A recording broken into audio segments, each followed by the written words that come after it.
السلام علیکم ورحمۃ اللہ وبرکاتہ۔ کیسے ہو دوستو؟ امید ہے کہ آپ تمام حضرات خیریت سے ہوں گے۔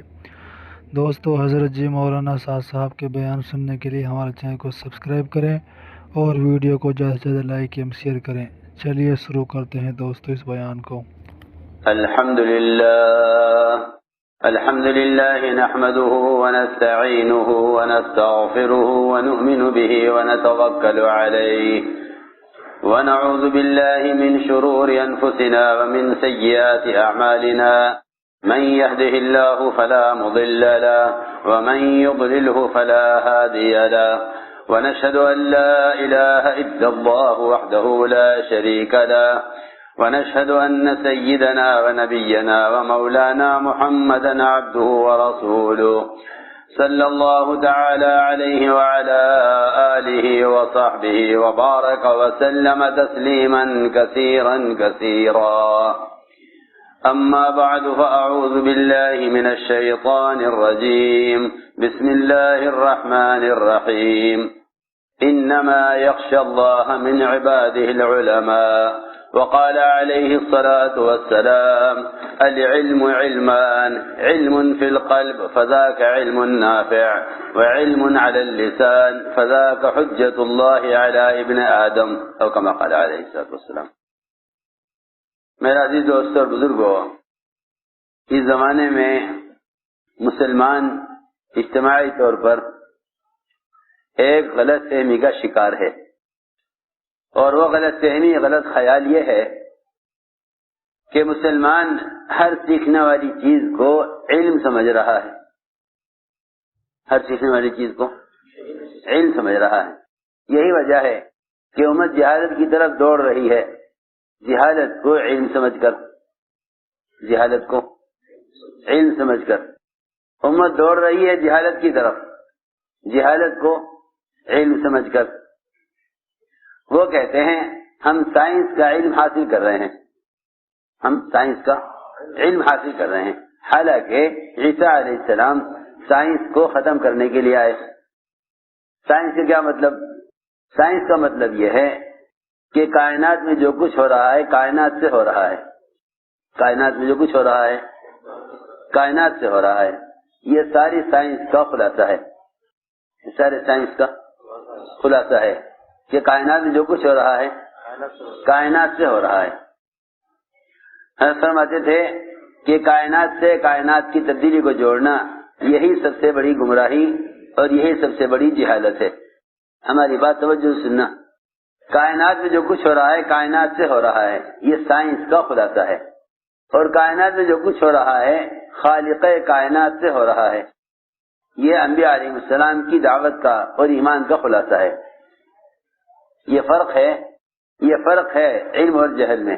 علم یہ ہے کہ اللہ کرنے والے ہیں، کائنات میں ہر تغیر اللہ کی ذات سے براہ راست متعلق ہے۔ سائنس کا خلاصہ یہ ہے کہ کائنات میں جو کچھ ہو رہا ہے وہ کائنات سے ہو رہا ہے۔ اس زمانے میں مسلمان اس جہل کا شکار ہے کہ وہ سائنس کو علم سمجھ بیٹھا۔ انبیاء علیہ السلام نے آ کر اپنی قوموں کو یہ سمجھایا تھا کہ علم وہ ہے جو ہم اللہ کی طرف سے لے کر آئے، جو ہم اللہ کی طرف سے لے کر آئے۔ یا ابت انی قد جاءنی من العلم ما لم یاتک۔ ابراہیم علیہ السلام آزر وزیر تھا، یہ نہیں کہ وزارت سے علم حاصل کرتے۔ باپ وزیر تھا تو وزارت سے علم حاصل کرتے، وزیر سے علم حاصل کرتے وزارت کا۔ حضرت فرماتے تھے آزر کا وزیر ہونا بتا رہا ہے کہ وزارت جہالت ہے۔ قوم صالح صنعت کار تھے، کارخانے والے، ان کی تباہی بتلا رہی ہے کہ صنعت کا علم جہالت ہے۔ قوم صالح صنعت والے، قوم عاد وہ انجینئرنگ اور مختلف قسم کی تعمیرات کرنے والے، ان سب کو اللہ نے تباہ کر کے اس بات کو واضح کیا کہ علم اور جہل میں کیا فرق ہے، علم اور جہل میں کیا فرق ہے۔ سنو غور سے بات، ان سب کو اللہ نے تباہ کر کے علم اور جہل میں فرق بتلایا کہ علم اور جہالت میں کیا فرق ہے۔ قارون یہ کہتا تھا کہ میرے پاس جو کچھ مال ہے یہ میں نے اپنے علم سے کمایا ہے، موسیٰ علیہ السلام نے کہا علم یہ نہیں ہے، علم تو وہ ہے جو میں اللہ کے یہاں سے لے کر آیا ہوں، علم ہے جو اللہ کے یہاں سے لے کر آیا ہوں۔ چنانچہ قرآن میں ہے کہ قومیں اپنے جو علم ان کے پاس ہے دنیاوی لائن کا، جس کو اصل میں جہل کہتے ہیں، وہ قومیں اس بات پر فخر کرتی تھی، قومیں اس بات پر بہت توجہ سے سننا بات جا کر، قومیں اس بات پر فخر کرتی تھی کہ ہمارے پاس اصل علم ہے، اور انبیاء علیہ السلام جو علم اللہ کے یہاں سے لے کر آئے اس علم کا یہ قومیں مذاق اڑاتی تھی اور اپنی دنیاوی جہل پر اور اپنی معلومات پر فخر کرتی تھی، معلومات پر فخر کرتی تھی۔ اللہ تعالی نے سب کو ہلاک کر دیا۔ اس لیے بات ذہن میں رہے سب کے کہ دنیا کے فنون پر فخر کرنا کفر کا مزاج ہے، دنیا کے فنون پر فخر کرنا کفر کا مزاج ہے، دنیا کے فنون پر فخر کرنا یہ کفر کا مزاج ہے، دنیا کے فنون پر فخر کرنا یہ کفر کا مزاج ہے۔ آج آپ دیکھیں گے مسلمان کو فخر ہے اگر وہ ڈاکٹری میں اول نمبر آ جائے، مسلمان کو فخر ہے اگر انجینئرنگ میں اول نمبر آ جائے، مسلمان کو فخر ہے اگر سائنس میں آگے بڑھ جائے۔ اللہ اکبر! یوں کہیں کہ اگر مسلمان سائنس کی انتہا کو پہنچ جاوے، سائنس کی انتہا کو پہنچ جاوے تو اس سے زیادہ نہیں کہ وہاں پہنچ جائے گا جہاں دجال پہلے سے پہنچا ہوا ہے، جہاں دجال پہلے سے پہنچا ہوا ہے۔ نظام کائنات میں تحقیق اور ریسرچ کرنے کا نام علم نہیں ہے،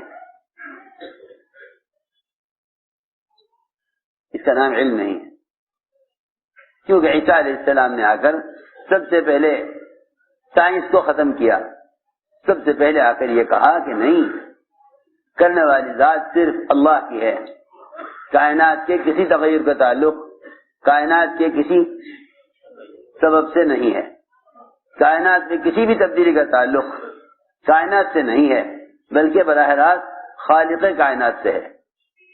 سب سے پہلے انبیاء علیہ السلام ایمان کا علم لائے، سب سے پہلے ایمان کا علم لائے۔ اس زمانے میں مسلمان سب سے پہلے ایمان سے جاہل ہے، سائنس کے جہالت ہونے کا مطلب یہ ہے، سائنس کے جہالت ہونے کا مطلب یہ ہے کہ سائنس سب سے پہلے ایمان کا انکار کرتی ہے، سائنس سب سے پہلے، میری بات توجہ چاہے گی بہت، سائنس سب سے پہلے ایمان کا انکار کرتی ہے۔ انبیاء علیہ السلام سب سے پہلے آ کر اللہ کا تعارف کراتے ہیں کہ سب سے پہلے یہ علم حاصل کرو، سب سے پہلے اس بات کا علم حاصل کرو کہ اللہ کرنے والے ہیں۔ چنانچہ میں نے عرض کیا کہ قومیں اپنے فنون پر فخر کیا کرتی تھی اور نبی کے علاوہ علم کا مذاق اڑاتی تھی۔ فلما جاءتهم رسلهم بالبينات، قرآن کی اس آیت نے صاف بتا دیا کہ قومیں اپنے فنون پر فخر کرتی تھی، قومیں اپنے فنون پر فخر کرتی تھی اور انبیاء علیہ السلام انہیں لا کر اللہ کی طرف سے علم سکھلاتے تھے۔ فلما جاءتهم رسلهم بالبينات فرحوا بما عندهم من العلم وحاق بهم ما كانوا به يستهزئون۔ انبیاء علیہ السلام جب اللہ کی طرف سے علم لے کر آئے، انبیاء علیہ السلام جب اللہ کی طرف سے علم لے کر آئے تو ان کی قوموں نے نبی کے لائے ہوئے علم کا مذاق اڑایا، اس لیے کہ نبی کا لایا ہوا جو علم ہے وہ مشاہدات، تجربات اور ظاہری تمام شکلوں کے خلاف ہے، اور قوموں کے بعد جو جہل ہے وہ سارا کا سارا ان کی معلومات اور ان کا جہل وہ سب کا سب ظاہر سے متعلق ہے، وہ سب ظاہر سے متعلق ہے، وہ سب ظاہر سے متعلق ہے۔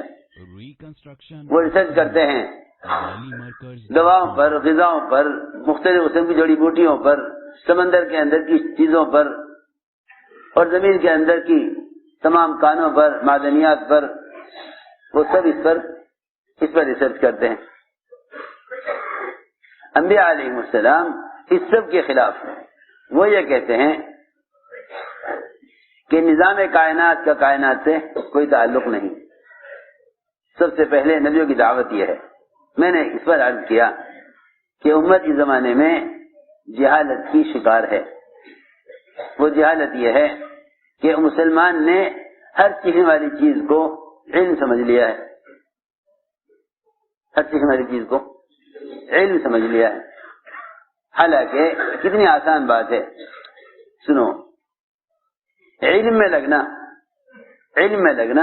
اس بات کی تحقیق میں لگنا ہے کہ اللہ رب العزت ہم سے کیا چاہتے ہیں محمد صلی اللہ علیہ وسلم کے طریقے پر،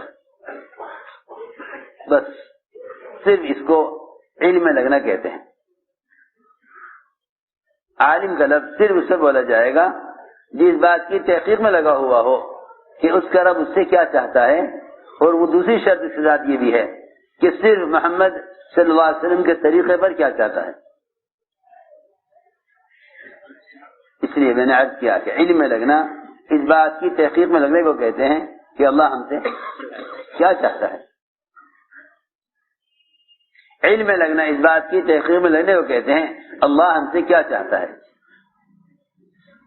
اللہ تعالی کی چاہت کو محمد صلی اللہ علیہ وسلم کے طریقے پر پورا کر دینا، بس یہ علم کی غرض ہے، یہ علم کی غرض ہے۔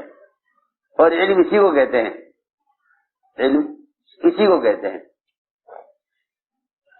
سارا علم قبر کے 3 سوالات میں محدود ہے۔ جو چیز علم نہیں اس کا قبر میں سوال نہیں، جو چیز علم نہیں اس کا قبر میں سوال نہیں، اور جو چیز علم نہیں قیامت میں اس چیز کا کوئی درجہ نہیں، اس چیز کا کوئی درجہ نہیں۔ جو چیز علم نہیں اس کے بارے میں قبر میں سوال نہیں، اور جو چیز علم نہیں اس کا آخرت میں کوئی درجہ نہیں۔ سائنسدانوں کا کیا درجہ ہونا چاہیے، اور وزراء کا، صدروں کا، ڈاکٹروں کا، انجینئروں کا، مختلف قسم کے ہتھیار، مختلف قسم کے راکٹ بنانے والوں کا قیامت سے کیا درجہ ہونا چاہیے؟ کوئی درجہ نہیں،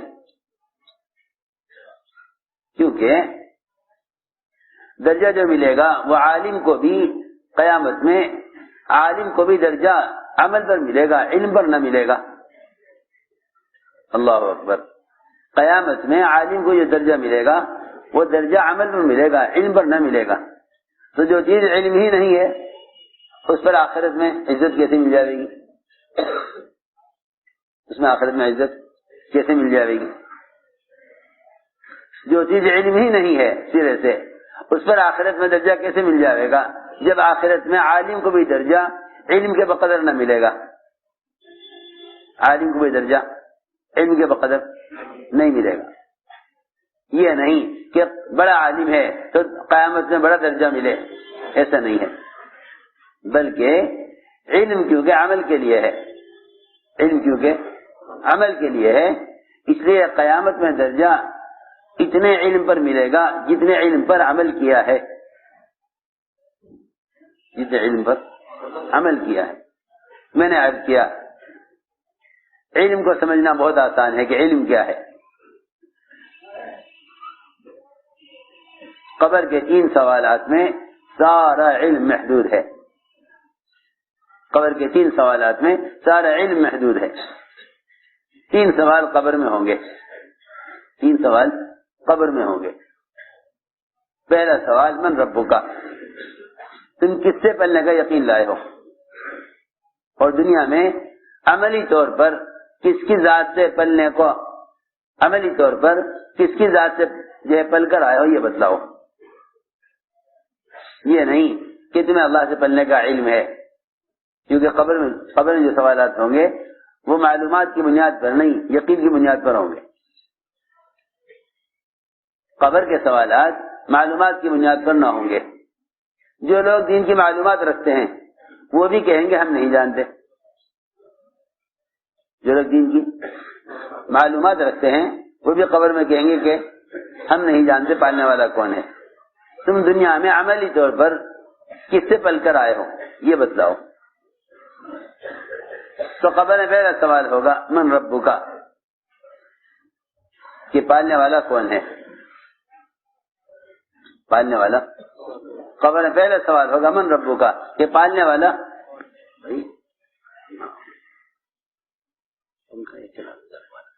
گرمی ہو رہی۔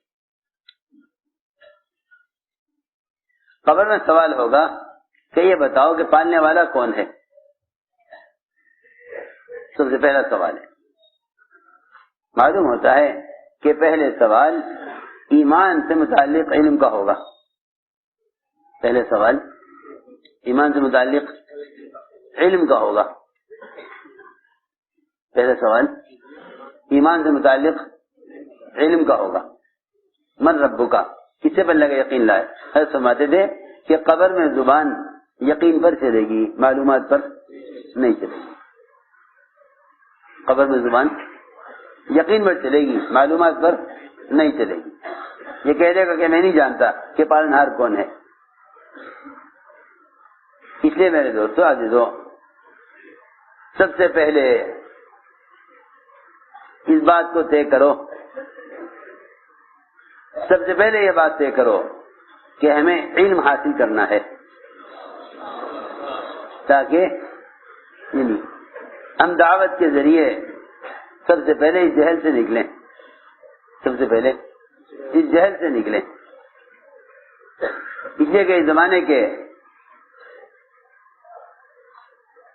دنیاوی فنون کو حاصل کرنے والے دنیاوی فنون سے علم کا احتساب کیے ہوئے ہیں، علم کا احتساب کیے ہوئے ہیں۔ احتساب کا مطلب یہ ہے کہ وہ دنیا کے فنون سے اجر کی امید کیے ہوئے ہیں۔ حالانکہ اگر کوئی غیر مسلم دنیا کے فنون سیکھ کر کسی مسلمان کی خدمت کر دے تو اللہ تعالی اس غیر مسلم کو دنیا میں اس کی خدمت کا بدلہ دنیا میں دے دیں گے، آخرت میں کچھ نہیں ملے گا۔ سنو، آخرت میں کچھ نہیں ملے گا۔ اللہ دنیا میں اس غیر مسلم کو اس کی خدمت کا بدلہ دنیا میں دیں گے، آخرت میں کچھ نہیں ملے گا۔ اگر مسلمان بھی یہ سوچے کہ میں دنیا کے فنون سیکھ کر ان سے اللہ کے بندوں کو سہولت پہنچاؤں، ڈاکٹری سیکھ لوں تاکہ بیماروں کی خدمت کروں، سائنس سیکھ لوں تاکہ مسلمانوں کی ضروریات میں استعمال ہو جاؤں، یا ہتھیار بنا دوں تاکہ مسلمانوں کی حفاظت ہو جاوے، جن کے پاس اللہ کا علم نہ ہوگا اللہ تعالی ایسے مسلمانوں کو بھی ان کی خدمت کا بدلہ دنیا میں دے دیں گے، آخرت میں کچھ نہ ملے گا۔ اس لیے کہ مسلمان کو دنیا میں انسانوں کے کام آنے کا جو اجر ملے گا وہ دو شرط پر ملے گا، علم اور ایمان پر، علم اور ایمان پر۔ اس کے بغیر دنیا میں کسی کی خدمت کا بدلہ آخرت میں نہیں ملے گا جب تک اس کے پاس علم اور ایمان نہ ہو۔ میں اس لیے باتیں کہہ رہا ہوں کہ لوگوں نے دنیا کو سیکھنے اور اللہ کے علم سے جاہل رہنے کے لیے اس لیے فیصلہ کر لیا کہ وہ سمجھتے ہیں کہ بھئی ہم دنیا والوں کے کام آ جائیں گے اور یہ علم حاصل کر کے اللہ کے احکام پورے کر دیں گے، اور اللہ کے بندوں کے کام آنا یہ بھی ایک کام ہے، یہ بھی ایک کام ہے۔ سوچو تو صحیح، ایک صاحب ملے، دعا کرنے میں چین جا رہا، دعا کرنے کے میں چین جا رہا۔ میں نے کہا چین کیوں جا رہے؟ کہ علم حاصل کرنے کے لیے جا رہا ہوں۔ علم حاصل کرنے کے لیے جا رہا ہوں. میں کیوں؟ ہندوستان میں کیا دینی مدارس نہیں ہیں؟ وہاں کون عالم ہے جس سے آپ علم حاصل کرنے کے لیے جا رہے؟ کہنے لگے نہیں، وہ تو میں چین جا رہا ہوں ڈاکٹری پڑھنے کے لیے. اچھا، آپ تو کہہ رہے تھے کہ علم حاصل کرنے جا رہا. کہنے لگے ہاں وہ حدیث میں ہے نا کہ اگر علم حاصل کرنے کے لیے چین جانا پڑے تو چین جاؤ. یہ دیکھو، یہ سب سے بڑی جہالت یہ ہوئی کہ غیروں نے مسلمانوں کو اپنے فنون کی طرف بلانے کے لیے، اپنے فنون میں مشغول کرنے کے لیے اور علم سے ہٹانے کے لیے مسلمانوں کو یہ سمجھایا کہ اے مسلمانوں، صرف قرآن حدیث علم نہیں ہے، صرف قرآن حدیث علم نہیں ہے، بلکہ ہم جو کچھ دنیا کی چیزوں پر تجربات کر رہے ہیں یہ بھی علم ہے. چاہو یہ حاصل کر لو، چاہو یہ حاصل کر لو. یہ حاصل کرو گے تو تمہیں علم بھی مل جائے گا، دنیا بھی مل جائے گی.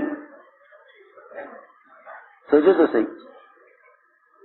علم حاصل کرنے کے لیے چین جا رہے کیونکہ ڈاکٹری کو علم سمجھا، ڈاکٹری کو علم سمجھا. میں نے کہا کہ تو پھر ایسا کرو، مجھے سورہ فاتحہ سناتے جاؤ. کہنے لگے سورہ فاتحہ تو میں نے نہیں سیکھی. سوچو، سورہ فاتحہ نہیں سیکھی. کیوں؟ اس لیے کہ جو آدمی جہل کو علم سمجھ رہا ہو وہ جہل سے کیسے نکلے گا؟ جو جہل کو علم سمجھ رہا ہو وہ جہالت سے کیسے نکلے گا؟ 40-45 سال کا جوان،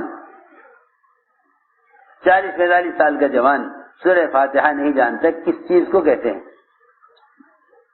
اور اس امید پر ہے کہ میں علم حاصل کر رہا ہوں. اللہ اکبر. عمر رضی اللہ تعالیٰ عنہ نے، اللہ اکبر، حضرت عمر کا علم اتنا علم ہے کہ اگر ساری دنیا کے علماء کا علم ترازو کے ایک پلڑے میں رکھ دیا جائے اور حضرت عمر کا علم ترازو کے ایک تختے پر ہو تو حضرت عمر کا علم سارے علماء سے بھاری ہوگا، سارے اہل زمین کے علم سے زیادہ حضرت عمر کا علم ہوگا. اتنا علم حاصل کرنے کے بعد اور اتنا کچھ سیکھنے کے بعد یہ خیال آیا کہ یہ معلوم کرنا چاہیے کہ اللہ تعالی نے موسیٰ علیہ السلام پر کیا احکام نازل کیے تھے. اللہ نے موسیٰ علیہ السلام پر کیا احکام نازل کیے تھے، اور وہ بھی عمل کرنے کے لیے نہیں، وہ بھی عمل کرنے کے لیے نہیں بلکہ صرف معلومات کے لیے، صرف معلومات کے لیے، کہ پتہ تو چلے کہ موسیٰ علیہ السلام پر اللہ نے کیا احکام نازل کیے. حالانکہ توریت مستقل کتاب، احکام کی کتاب موسیٰ علیہ السلام پر نازل کی گئی. عمر جیسے عالم کہ ساری دنیا کے علماء کا علم ایک طرف، حضرت عمر کا علم ایک طرف، اور کیوں نہ ہو وہ عمر رضی اللہ تعالی عنہ جو اتنی سمجھ رکھنے والے ہیں، اتنی سمجھ رکھنے والے ہیں کہ وہ حلال چیزوں کو ان کے نقصانات کی وجہ سے اللہ سے کہہ کر حرام کرائیں، اور اللہ تعالیٰ حضرت عمر کی چاہت کے مطابق آسمان سے حکم نازل کریں، آسمان سے حکم نازل کریں عمر کی چاہت کے مطابق. اس امت کے ملہم کہلاتے ہیں جنہیں اللہ کی طرف سے صحیح بات الہام کی جاتی ہوں، اللہ کی طرف سے صحیح بات الہام کی جاتی ہے. وہ عمر سارا علم حاصل کرنے کے بعد اسے اٹھاؤ، ان سے غفلت ہو رہی، آس پاس سب غافل ہو جائیں گے آپ کی وجہ سے.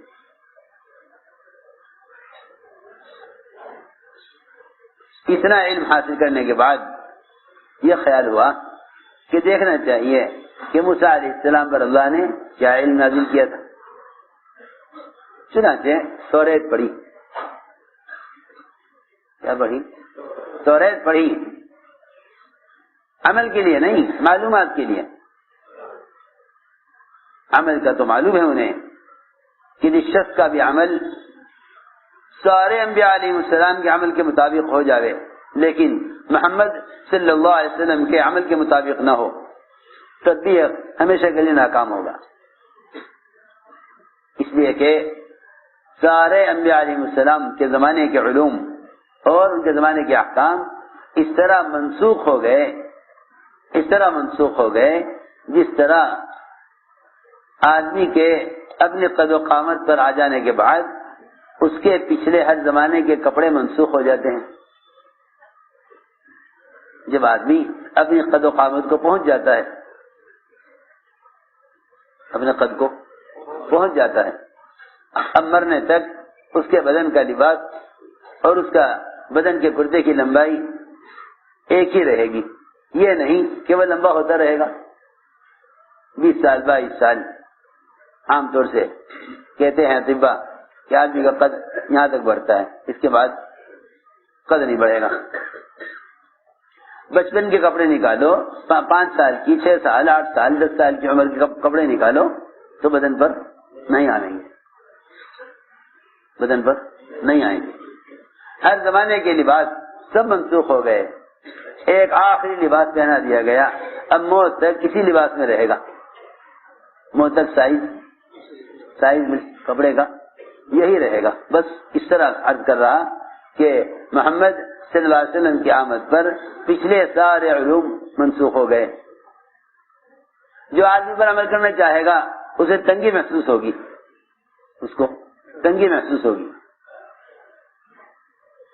وہ بچپن کے کپڑے بدن پر آئیں گے نہیں کیونکہ سارے کپڑے منسوخ ہو چکے ہیں. آپ نے پوچھا عمر یہ کیا ہے؟ عرض کیا کہ میں توریت پڑھ کر آیا ہوں تاکہ میرے علم میں اضافہ ہو. کیونکہ آج کے لوگوں کو اس کا بھی شوق ہے کہ معلومات زیادہ حاصل کرو، معلومات زیادہ حاصل کرو. حالانکہ علم کا موضوع معلومات کا بڑھانا نہیں ہے، علم کا موضوع معلومات کا بڑھانا نہیں ہے، علم کا موضوع معلومات کا بڑھانا نہیں ہے. علم کا موضوع یہ ہے اللہ نے تمہیں جو احکام دیے ہیں تم ان احکام کی تحقیق کر کے عمل کرو. چنانچہ حضور اکرم صلی اللہ علیہ وسلم نے دیکھا کہ عمر توریت پڑھ کر آئے ہیں. آپ کو اتنا غصہ آیا اور اتنا سخت ناراض ہوئے کہ آپ صلی اللہ علیہ وسلم منبر پر تشریف فرما ہوئے. آپ کے غصے کو دیکھ کر اعلان ہو گیا مدینہ منورہ میں کہ سب مدینہ مسجد میں جمع ہو جائیں. یہ بڑی بات پیش آ گئی ہے. سارے انصار ہتھیار لے کر آ گئے. کس نے ستایا اللہ کے نبی کو؟ کیا بات پیش آئی؟ روایت میں ہے سب انصار ہتھیار لے کر آ گئے، مسجد بھر گئی. حضور اکرم صلی اللہ علیہ وسلم نے منبر سے بیان فرمایا اور یہ فرمایا کہ آج اگر موسیٰ علیہ السلام زندہ ہو کر آ جائیں تو ان کے لیے کوئی راستہ نجات کا نہیں سوائے میرے طریقے کے. ان کے لیے کوئی راستہ نجات کا نہیں سوائے میرے طریقے کے. اور اگر تم نے ان کے طریقے پر عمل کیا تو تم گمراہ ہو جاؤ گے. حالانکہ عمر رضی اللہ عنہ کا ارادہ اس پر عمل کرنے کا نہیں تھا، صرف جاننا چاہتے تھے کہ موسیٰ علیہ السلام پر اللہ نے کیا احکام نازل کیے. یہ سارا غصہ حضرت عمر پر تھا کہ توریت کیوں پڑھی. یہاں تو اس زمانے میں تو مسلمان اپنے علم سے جاہل رہ کر اپنے احکام جو اس کو دیے گئے ہیں ان سے جاہل ہو کر دنیا سیکھنے کو علم سمجھ رہا. وہاں عمر جیسے عالم نے علم حاصل کیا وہ جو موسیٰ علیہ السلام پر نازل ہوا، اس پر اتنا غصہ آیا. سوچنے کی بات ہے. اس زمانے میں تو مسلمان دنیا کے فنون پڑھ کر سمجھ رہا ہے کہ میں علم حاصل کر رہا. وہ عمر جیسے عالم نے علم حاصل کیا جو علم منسوخ ہو چکا تھا، حضرت موسیٰ علیہ السلام پر نازل ہوا. اللہ کے رسول صلی اللہ علیہ وسلم کو اتنا غصہ آیا.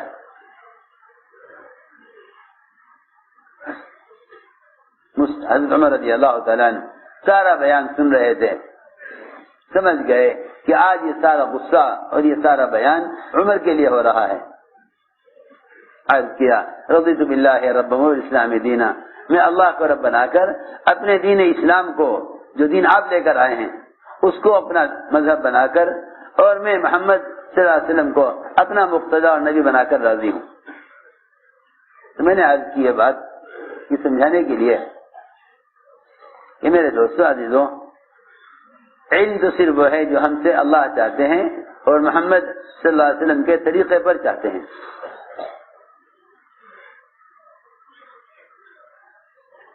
اللہ ہم سے چاہتے ہیں اور محمد صلی اللہ علیہ وسلم کے طریقے پر چاہتے ہیں۔ بھائی تم تو کھیل میں لگ گئے، ایک دفعہ میں مار دیتا نا، کھیل رہے ہیں۔ دیکھو پہلی بات تو یہ ہو گئی کہ ہمیں معلوم ہو گیا کہ علم اور فن میں کیا فرق ہے۔ اب دوسری بات یہ ہے کہ یہ علم کیسے حاصل ہو، یہ علم کیسے حاصل کیا جائے۔ دیکھو دوستو عزیزو، علم سراسر نور ہے، علم سراسر نور ہے۔ اس علم کا گناہوں کے ساتھ اور معصیت کے ساتھ، اس علم کا گناہوں کے ساتھ کوئی جوڑ نہیں ہے، کیونکہ یہ ممکن نہیں ہے کہ روشنی بھی ہو اندھیرا بھی ہو، ایک وقت میں روشنی بھی ہو اندھیرا بھی ہو، یہ ممکن نہیں ہے۔ ایک وقت میں روشنی بھی ہو اور اندھیرا بھی ہو۔ علم سراسر نور اور گناہ سراسر ظلمتیں، گناہ سراسر ظلمتیں۔ علم کا گناہوں کے ساتھ کوئی جوڑ نہیں ہے،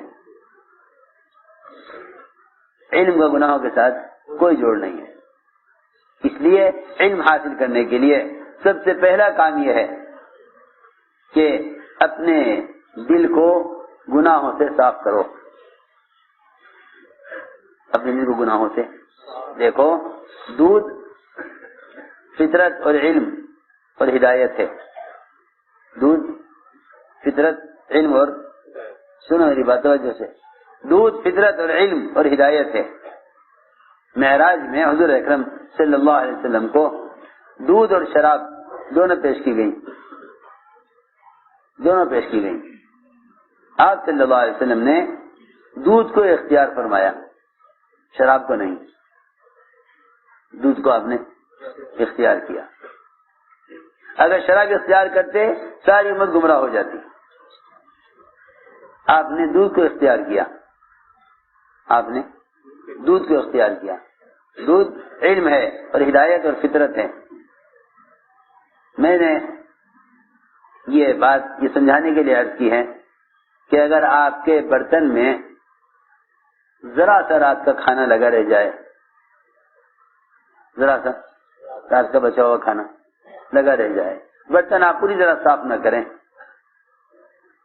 تو اس میں ہر چیز پکڑ تیار ہو سکتی ہے سوائے دودھ کے، کہ دودھ میں اگر ذرا سی چیز کی ملاوٹ ہو جائے یا برتن پوری طرح صاف نہ ہو تو دودھ خراب ہو جاتا ہے۔ ایسا ہی ہے نا، میں مثال دے کر سمجھا رہا ہوں۔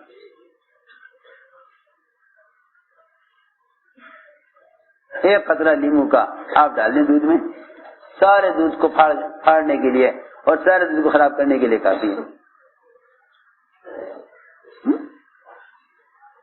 میں نے عرض کیا کہ دودھ والے برتن کو خوب صاف کرتے ہیں، کیونکہ اگر برتن میں کوئی چیز لگی رہ گئی، پوری طرح برتن صاف نہ ہوا تو اس میں دودھ خراب ہو جائے گا، دودھ خراب ہو جائے گا۔ دودھ کی حفاظت جب تک ہے جب تک برتن بالکل صاف ہو۔ اس لیے فرمایا کہ علم کا برتن قلب ہے، علم کا برتن دل ہے۔ سب سے پہلے دل کو صاف رکھو، بس برتن کو صاف رکھو علم کے لیے، برتن کو صاف رکھو علم کے لیے، اس برتن کو صاف رکھو علم کے لیے، کیونکہ جب انسان کے اعضاء گناہوں میں استعمال ہوتے ہیں تو پھر علم کے داخل ہونے کے راستے علم کے آنے کے قابل نہیں رہتے۔ آپ کے یہاں کوئی آدمی آ رہا ہو، کوئی بڑا مہمان آ رہا ہو تو آپ گلی صاف کراتے ہیں، گھر کا آنگن صاف کراتے ہیں، راستے میں کوئی گندگی نہ ہو، بہت بڑے لوگ آنے لگیں تو اور زیادہ صفائیاں کی جاتی ہیں، راستوں میں لوگ قالین بچھا دیتے ہیں، تمام مہمان کے آنے کے لیے راستے صاف کیے جاتے ہیں۔ سنو، 3 راستے علم حاصل کرنے کے ہیں، زبان، آنکھ اور کان، سن کر یا دیکھ کر یا زبان سے آدمی پڑھ کر علم حاصل کرتا ہے۔ یہ تینوں راستے اگر گناہ میں استعمال ہوں گے تو علم حاصل نہیں ہوگا، کیونکہ یہ تینوں راستے دل تک بھی پہنچتے ہیں، دماغ تک بھی پہنچتے ہیں۔ یہ تینوں راستے دل تک بھی پہنچتے ہیں اور دماغ تک بھی پہنچتے ہیں۔ اگر ان راستوں کو صاف نہ رکھا گیا تو یہ صرف معلومات دماغ تک رہے گی، جس پر زبان چلے گی، جس پر زبان چلے گی۔ اس لیے فرمایا کہ آنکھ، کان، زبان، ان تینوں راستوں کو صاف رکھو، ان راستوں کو صاف رکھو۔ علم تو سچائی کا نام ہے۔ جو زبان جھوٹ بولے گی وہ زبان علم کے لیے استعمال نہ ہوگی، معلومات کے لیے ہو سکتی ہے۔ اسی لیے حدیث میں الگ الگ کر دیا، فرمایا کہ علم 2 قسم کا ہے، زبان کا اور دل کا، زبان کا اور دل کا۔ زبان کا علم یہ تو مسلمان کے لیے، انسان کے لیے مصیبت بنے گا، اور دل کا علم اس کو نفع دے گا، دل کا علم اس کو نفع دے گا۔ فرمایا کہ علم 2 قسم کا ہے، زبان کا اور دل کا۔ زبان کا علم یہ تو اس کے لیے مصیبت بنے گا، اور دل کا علم اس کو نفع دے گا، دل کا علم اس کو نفع دے گا۔ اس لیے فرمایا کہ اپنی زبان کو لا یعنی باتوں سے، اپنی زبان کو لا یعنی باتوں سے محفوظ رکھو، اس لیے کہ جو لا یعنی باتیں کرتا ہے، جو لا یعنی باتیں کرتا ہے وہ علم حاصل نہیں کر سکتا، اور ہنسنا دلوں کو مردہ کر دیتا ہے۔ جب دل مردہ ہو جائے گا، جب دل مردہ ہو جائے گا تو اس مردے دل میں علم کہاں سے آئے گا؟ اس مردہ دل میں علم کہاں سے آئے گا؟ اس زمانے میں علم حاصل کرنے والے بیچارے کاپیوں میں لکھ کر سمجھتے ہیں کہ علم آ رہا ہے، حالانکہ علم تیرے اندر نہیں آ رہا، وہ تو کتابوں سے کاپیوں میں آ رہا، کاپیوں سے کتابوں میں، کتابوں سے کاپیوں میں علم تحریر منتقل ہوتا رہتا ہے، علم تحریر منتقل ہوتا رہتا ہے، اور لوگ سمجھتے رہتے ہیں بہت علم حاصل ہو گیا، یا یہ کہ کچھ دماغ میں محفوظ ہو جاتا ہے، لوگ اسے بیان کر دیتے ہیں، سننے والے بھی کہتے ہیں بڑا عالم ہے، وہ خود ہی سمجھتا ہے کہ میں بڑا عالم ہوں۔ حالانکہ کتنی آسان بات ہے کہ اگر ہم دماغ کو بھی ایک کتاب سمجھیں، دماغ کو بھی ایک کتاب سمجھیں، دماغ کو بھی ایک کتاب سمجھیں،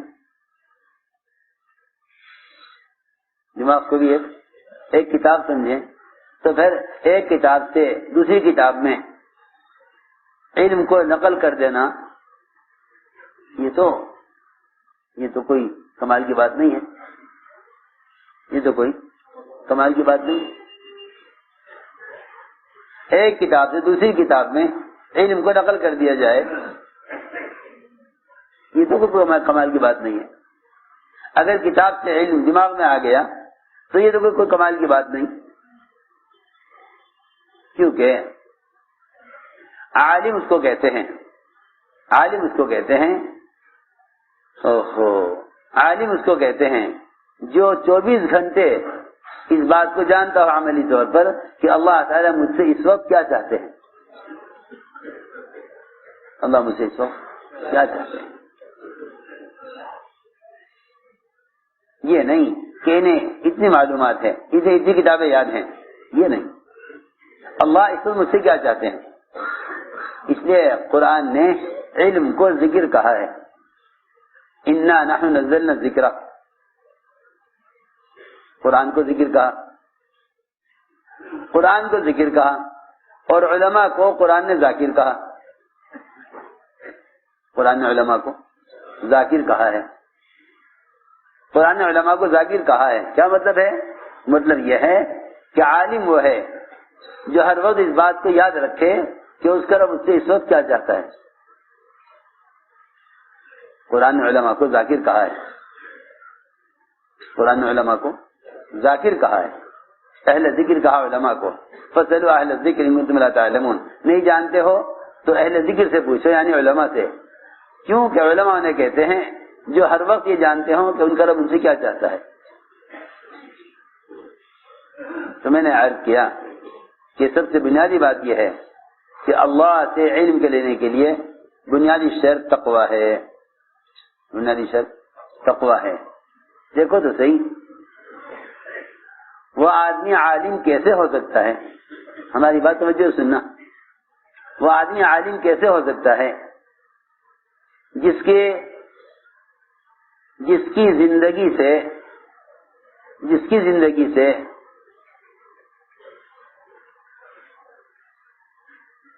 سنتیں اور اللہ کے احکام عملی طور پر نظر نہ آئے، جو آدمی عام انسانوں سے ممتاز نہ ہو، جو آدمی عام انسانوں سے ممتاز نہ ہو، وہ عالم کیسے ہو سکتا ہے؟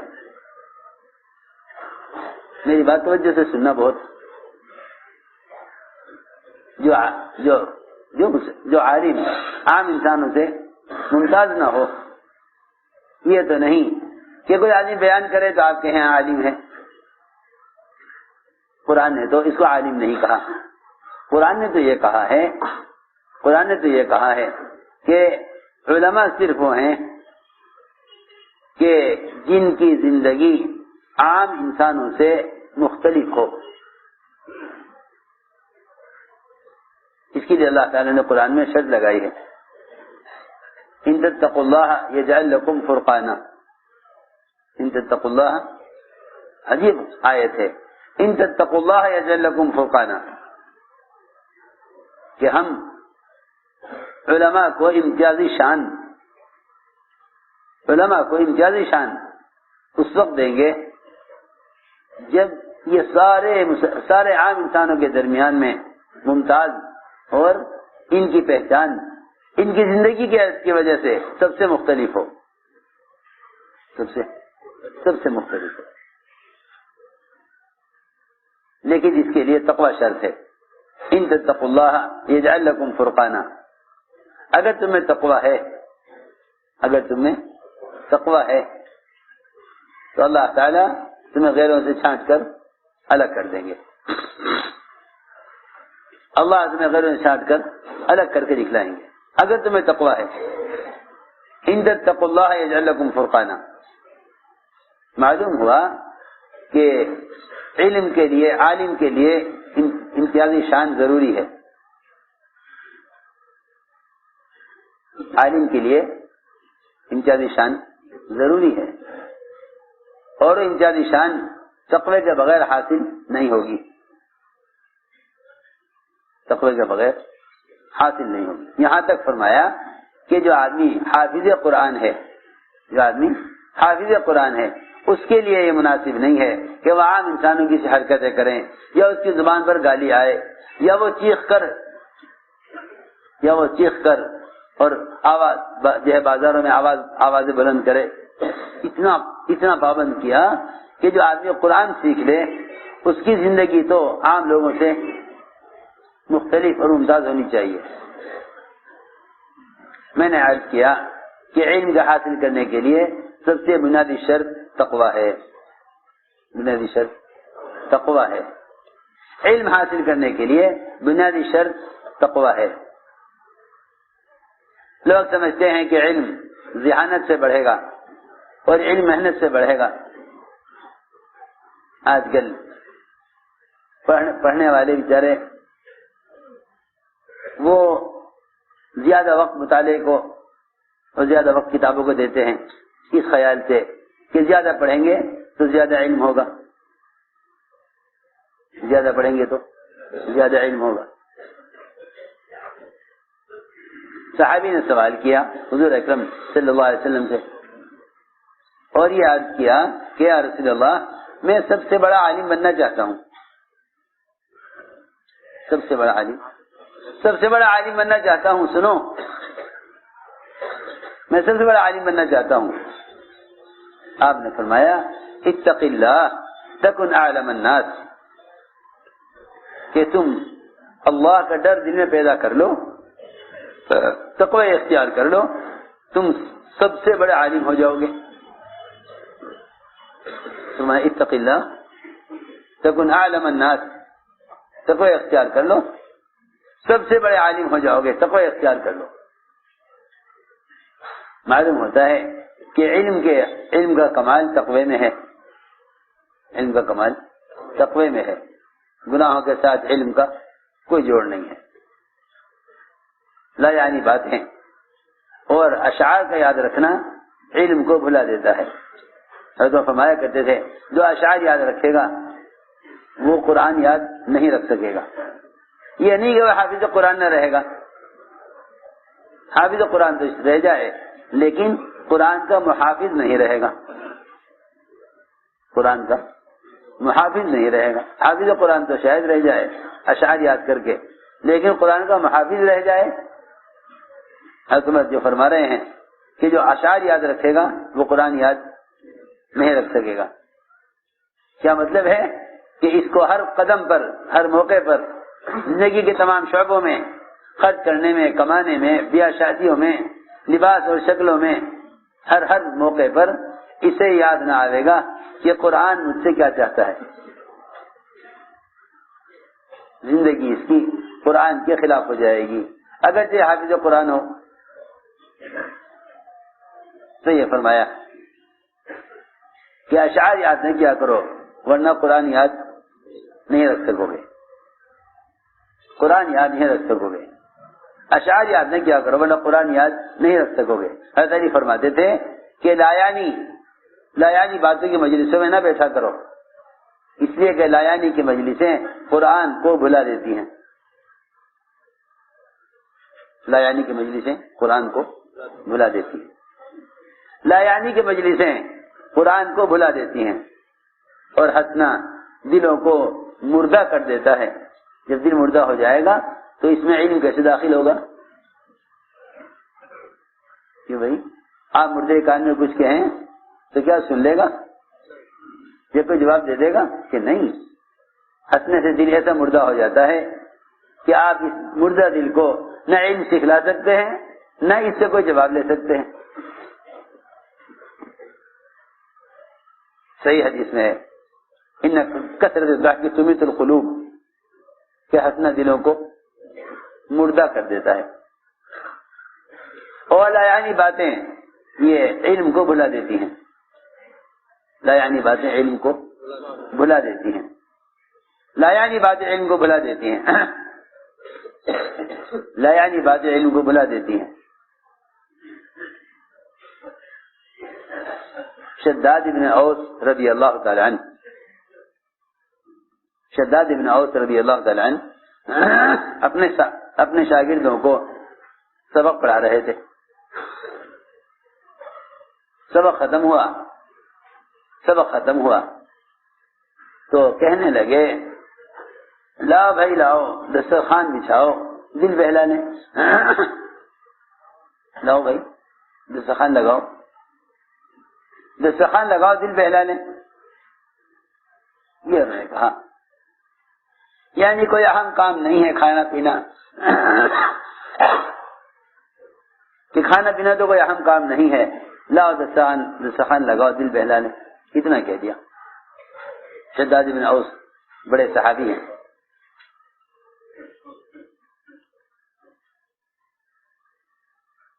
شاگردوں نے کہا کہ استاد صاحب آج تو آپ کی زبان سے ایسی بات نکلی ہے کہ لاؤ دسترخوان لاؤ دل بہلانے، ہم نے تو کبھی آپ کی زبان سے ایسی لایانی بات نہیں سنی کہ جس سے آخرت کا، علم کا، دین کا کوئی فائدہ نہ ہو۔ یہ آج آپ نے کیا کہہ دیا؟ نہ تو یہ کوئی قرآن کی بات، نہ یہ کوئی حدیث کی بات. لاؤ بھائی دسترخوان لاؤ, دل بہلا لیں. ہاتھ السفرتا نعبس بہا, لاؤ دسترخوان لاؤ, دل بہلا لیں. شداد بن اوس رضی اللہ تعالیٰ عنہ فوراً سمجھ گیا کہ ہاں مجھ سے غلطی ہو گئی, کہ سبق کے بعد یہ کہہ دیا لاؤ بھائی دسترخوان لگاؤ, دل بہلا لیں. فرمایا اپنے شاگردوں سے کہ جو بات میری زبان سے نکلی ہے یہ آج پہلا دن ہے اور پہلی مرتبہ ایسا ہوا ہے کہ میری زبان سے ایسی بات نکل گئی جس کا دین سے, علم سے, آخرت سے کوئی تعلق اور اس کا کوئی فائدہ نہیں. ورنہ جب سے میں جدا ہوا ہوں حضور اکرم صلی اللہ علیہ وسلم سے, ہمیشہ میری زبان سے بندھی ٹکی سچی بات, صحیح بات نکلی ہے, سوائے آج کی بات کے. یہ فرمایا ما افلذت منی کلمۃ منذ فارقت النبی صلی اللہ علیہ وسلم الا کلمۃ مذمومۃ مختومۃ, کہ جب سے میں جدا ہوا ہوں حضور اکرم صلی اللہ علیہ وسلم سے, اس دن سے لے کے آج تک میری زبان سے جو بات نکلی وہ بات بندھی تکی لگام لگی ہوئی, لیکن آج میری زبان سے ایسی بات نکل گئی کہ لاؤ دسترخوان لاؤ, دل بہلا لیں. فرمایا دعوا ھذا وخذوا ھذا, مایا اس بات کو تو چھوڑ دو, کہیں ذکر نہ کرنا, اس بات کو تو چھوڑ دو, کہیں ذکر نہ کرنا. میں تمہیں ایک دعا سکھلاتا ہوں, وہ دعا یاد کر لو. یہ فرمایا شداد رضی اللہ عنہ, میں تمہیں ایک دعا سکھلاتا ہوں, وہ دعا یاد کر لو. سو رہے, سن رہے؟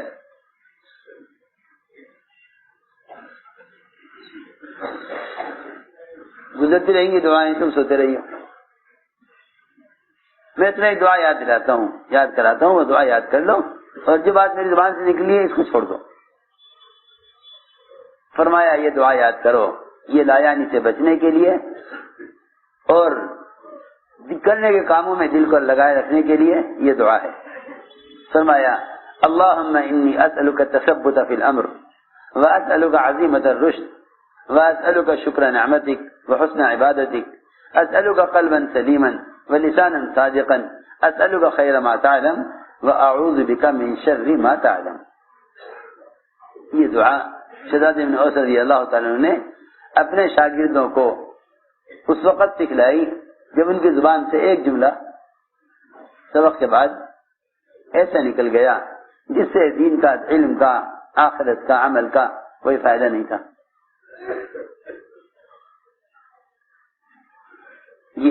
یہ دعا, اس لیے میں نے عرض کیا کہ استغفار کی کثرت سے بھی علم بڑھتا ہے,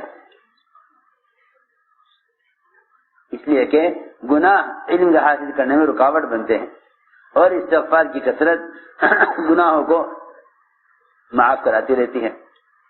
سب سے بڑے عالم حدیث ابو ہریرہ رضی اللہ عنہ, سب سے بڑے عالم حدیث ابو ہریرہ.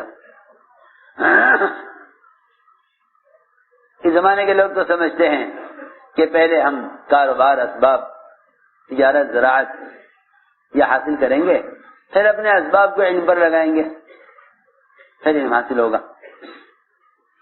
ہاں, یہ وجہ ہے کہ لوگ ہوش سنبھالنے کے بعد سب سے پہلے بجائے علم حاصل کرنے کے پہلے اپنے دنیا میں گزارے کے اسباب تلاش کرتے ہیں, پہلے اسباب تلاش کرتے ہیں گزارے کے. اور یہی وجہ ہے کہ اپنے بچوں کو پہلے انگریزی پڑھاتے ہیں تاکہ یہ کمانے کے لائق ہو جائیں, اس کے بعد پھر کہتے ہیں علم حاصل کر لو.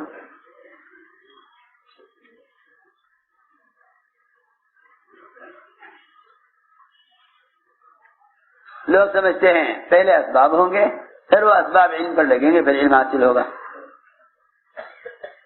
حالانکہ صحابہ کے زمانے میں دیکھو گے کہ جو جتنا بڑا فقیر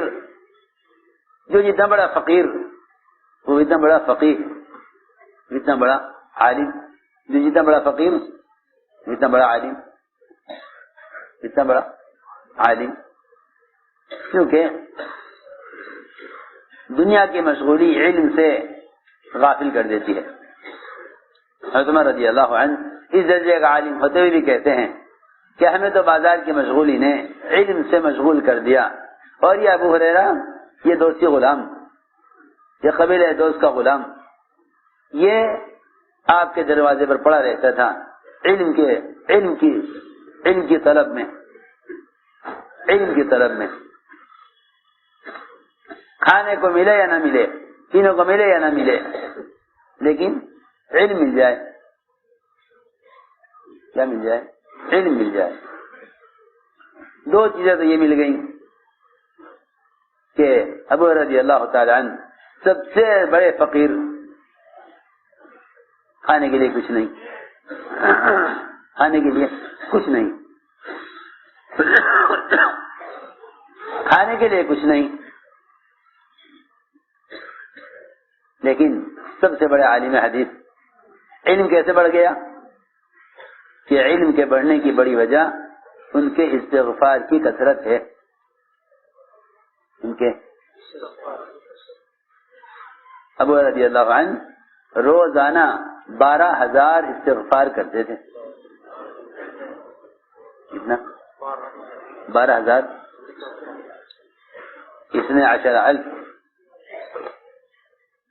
12,000 12,000 استغفار روزانہ۔ جو آدمی 12,000 استغفار روزانہ کرے پھر یوں کہے کہ یہ 12,000 کوئی زیادہ نہیں ہے، یہ تو میرے گناہوں کا بدل ہے۔ بھلا ایک دن میں کوئی آدمی 12,000 گناہ کر لے گا؟ یہاں تو 100 گناہ کر کے بھی ایک دفعہ استغفار کا خیال نہ آوے، وہاں روزانہ 12,000 استغفار کر رہے اور یہ کہہ رہے ہیں کہ میرے گناہوں کا قرضہ ہے، یہ میرے گناہوں کا قرضہ ہے۔ 12,000 استغفار روزانہ ابو ہریرہ کرتے تھے رضی اللہ عنہ۔ ایسا علم کیوں نہ ہو، ایسا علم کیوں نہ ہو؟ 12,000 استغفار روزانہ کرتے تھے۔ یہاں تو طلبہ یوں کہیں گے ارے میاں تسبیح پڑھنا، ذکر کرنا یہ تو سب بہت معمولی چیزیں ہیں، ہم تو کیونکہ علم حاصل کرنے میں لگ رہے ہیں نا، تو علم تو سب سے افضل ذکر ہے۔ یہ شیطان کا دھوکہ ہے۔ سنتیں چھوڑ دیں گے نماز سے پہلے کی کہ کتاب کا دیکھنا افضل ہے، نفلیں چھوڑ دیں گے کہ کتاب کا دیکھنا افضل ہے۔ یہاں شیطان یہ دھوکہ دے گا کہ ایک باب علم کا حاصل کر لو، یہ 1000 نفلوں سے بہتر ہے۔ ہاں جی ہاں، یہ بات توجہ سننی پڑے گی بہت۔ حالانکہ اس کا مطلب یہ نہیں تھا کہ آپ نوافل چھوڑیں، سنتیں چھوڑیں، کتاب پڑھیں، اس کا مطلب یہ نہیں تھا، اس کا مطلب یہ نہیں تھا۔ اس کا مطلب یہ تھا کہ وہ جاہل جو علم کو چھوڑ کر صرف عبادت سے مشغول رہے، علم حاصل نہ کرے، اس کے بارے میں فرمایا کہ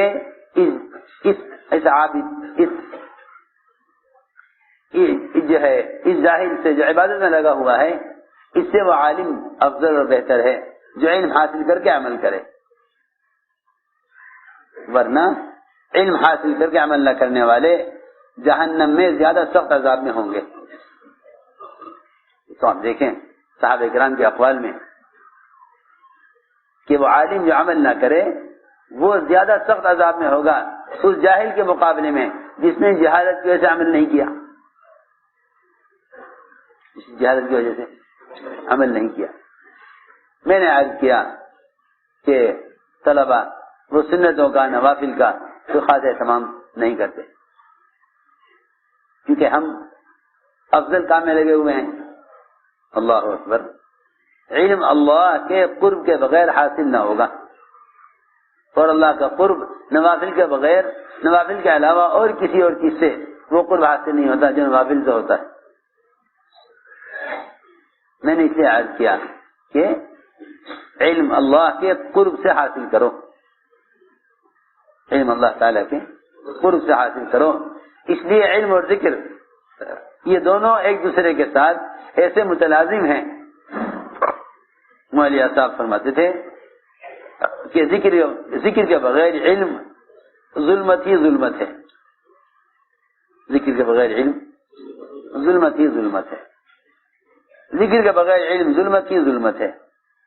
جب اللہ کا تعلق نہیں اور اللہ کا قرب نہیں تو علم کیسے حاصل ہو جائے گا؟ کہ علم ذکر کے بغیر ظلمت ہی ظلمت ہے۔ اس لیے ہم نے عرض کیا کہ ابو رضی اللہ تعالیٰ عنہ روزانہ 12,000 استغفار کرتے، روزانہ 12,000 استغفار کرتے، اور فقر کا حال یہ کہ بھوک کی شدت انہیں ایک ایسے آدمی کے ساتھ چلایا کرتی تھی جس سے قرآن کی آیت معلوم کرتے تھے، جس آیت کو خود جانتے تھے کہ شاید ہی مجھے اپنے ساتھ لے جا کر کچھ کھلا دے۔ اللہ تعالیٰ نے پھر ایسی برکت دی، ایسی برکت دی، 17 کھجوریں کے پاس تھی۔ تو ابو ہریرہ کچھ کھانے کے لیے ہے کہ جی 17 کھجوریں ہیں، فرمایا لاؤ بچھاؤ دسترخوان اور بلاؤ کھانے والوں کو۔ سب کھا کر فارغ ہو گئے، فرمایا کتنی کھجوریں بچی؟ کہ جی 17 کھجوریں باقی ہیں، 17 کھجوریں باقی ہیں۔ فرمایا کہ اے ابو ہریرہ بس ان کھجوروں کو اٹھا کے رکھ لو، ان کھجوروں کو اٹھا کر رکھ لو، ان کھجوروں کو اٹھا کے رکھ لو، جب بھوک لگا کرے ان میں سے کھا لیا کرو، کوئی مہمان آئے تو اس میں سے مہمان کی ضیافت کر لیا کرو۔ روایت میں ہے کہ آپ کا زمانہ، حضرت ابوبکر کا زمانہ، حضرت عمر کا زمانہ، حضرت عثمان کا زمانہ، ان 4 زمانوں میں انہوں نے اس تھیلے میں سے کھجوریں کھائیں، تھیلے میں سے کھجوریں کھائیں۔ حضرت عثمان کی شہادت کے بعد یہ تھیلا گم ہو گیا، اور گم کیا ہو گیا؟ اٹھا لیا گیا آسمان پر، کیونکہ جہاں اطاعت ختم ہو جاتی ہے وہاں برکتیں ختم ہو جاتی ہیں۔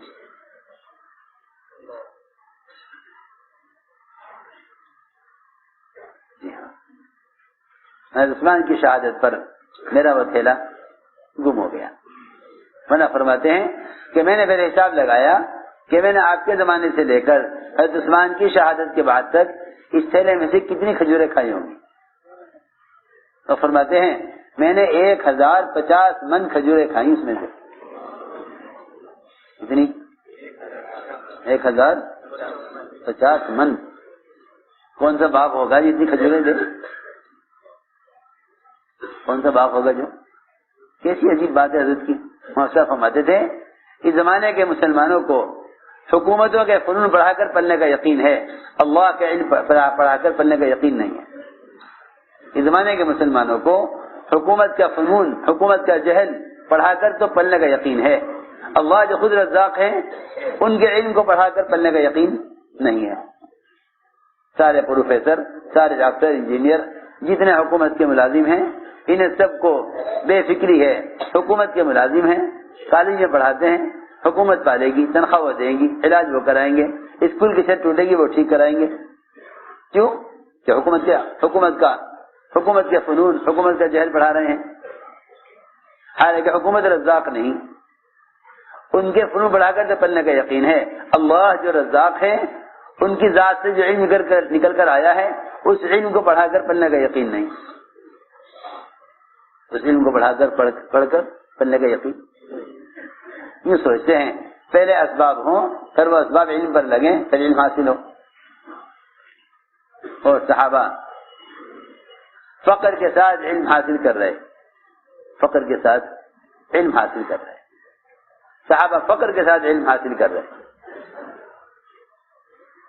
ایک صحابی ایک بات کا سوال کرنے کے لیے، کیونکہ اس زمانے میں سب سے بڑی غلطی یہ ہوئی جس کو آج کل کے لوگ تو بڑی سہولت اور بڑا کمال سمجھتے ہیں کہ بھئی کتابوں میں اور مختلف قسم کے آلات اور مشینوں پر اور مختلف قسم کے چینلوں اور مختلف قسم کے ذرائع پر علم ڈال دیا گیا ہے، تاکہ لوگوں کو سہولت ہو جائے، جو آدمی جہاں ہے اپنا وہیں سے علم حاصل کر لے۔ جی ہاں، اس زمانے کے لوگ تو اس کو سہولت سمجھتے ہیں، حالانکہ یہ علم کا ضائع ہونا ہے، یہ علم کا پھیلنا نہیں ہے، یہ علم کا پھیلنا نہیں ہے، علم کا ضائع ہونا ہے۔ اس زمانے کے لوگوں کا غلط خیال ہے یہ کہ اس سے علم پھیل جائے گا، حقیقت یہ ہے کہ اس سے جہل پھیلے گا، علم نہیں پھیلے گا۔ یہ بات اس زمانے میں سمجھنا بہت مشکل ہے، بہت مشکل ہے، کیونکہ اس زمانے کے سارے مسلمان عوام یا خواص، پڑھے لکھے یا ان پڑھ، ان سب کے ذہنوں میں یہ ہے کہ ہر زمانے کی سہولتوں کو اختیار کرو دین کے کاموں کے لیے، ہر زمانے کی سہولتوں کو اختیار کرو دین کے کاموں کے لیے۔ میری بات توجہ سے سننا، میں کچھ کہنا چاہتا ہوں۔ اس زمانے کے پڑھے لکھے عوام خواص سب کا خیال یہ ہے کہ ہر زمانے کی سہولتیں اختیار کرو دین کو پھیلانے کے لیے۔ عبداللہ بن مسعود رضی اللہ تعالی عنہ بڑے پائے کے عالم ہیں، وہ فرماتے ہیں کہ علم حاصل کرنا متقدمین کے طریقے پر، حالانکہ وہ صحابی ہیں اور ان سے زیادہ پرانا کون ہوگا، ان سے زیادہ پرانا، میری بات توجہ سے سننا، میں کچھ کہنا چاہتا ہوں، ان سے زیادہ پرانا کون ہوگا؟ کون؟ عبداللہ بن مسعود امام المفسرین، اور فرما رہے ہیں کہ علم حاصل کرو پرانوں کے طریقے پر۔ میں نے غور کیا، میں نے کہا کہ یہ اس زمانے کے لوگوں کے بارے میں نہیں کہہ رہے، بلکہ اس زمانے کے لوگوں کے بارے میں کہہ کر گئے ہیں کہ اے بعد میں آنے والوں، علم حاصل کرتے رہنا پرانوں کے طریقے پر۔ تو میں نے عرض کیا کہ جتنے جدید آلات اور طریقے چلے ہیں نا، جنہیں لوگ سمجھتے ہیں کہ اس سے علم پھیل جائے گا، ان سارے ذرائع نے جتنا نقصان امت کا کیا ہے، جتنا نقصان امت کا کیا ہے، پہلی بات تو یہ ہے، سب سے پہلی بات تو یہ ہے کہ علم کے لیے اپنے وطنوں کو چھوڑنے کا مزاج ختم ہو گیا۔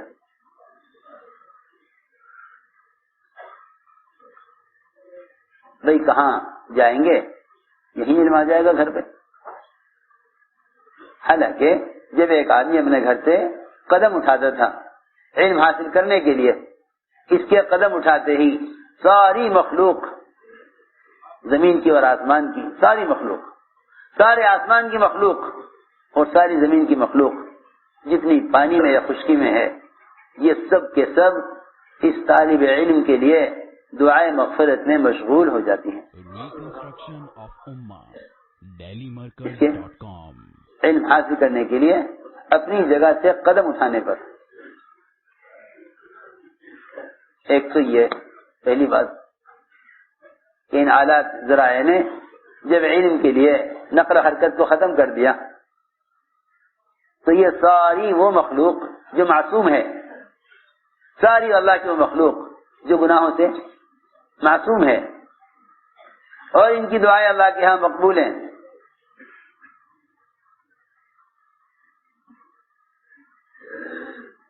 ان کی دعائیں اللہ کے یہاں مقبول ہیں۔ دیکھو تو صحیح، اگر استسقاء کے لیے، پانی لینے کے لیے ایک چونٹی کی دعا نبی کی دعا پر مقدم ہو سکتی ہے، تو جو لوگ علم حاصل کر رہے ہیں ان کے لیے ان چونٹیوں کی دعا کیا ہوتی ہوگی؟ طالب علم کے لیے، یہ پانی طلب کرنے والے کے لیے چونٹی کی دعا ایسی مؤثر۔ جی ہاں، پانی لینے کے لیے جو ایک ضرورت کی چیز ہے، چونٹی کی دعا اتنی مقبول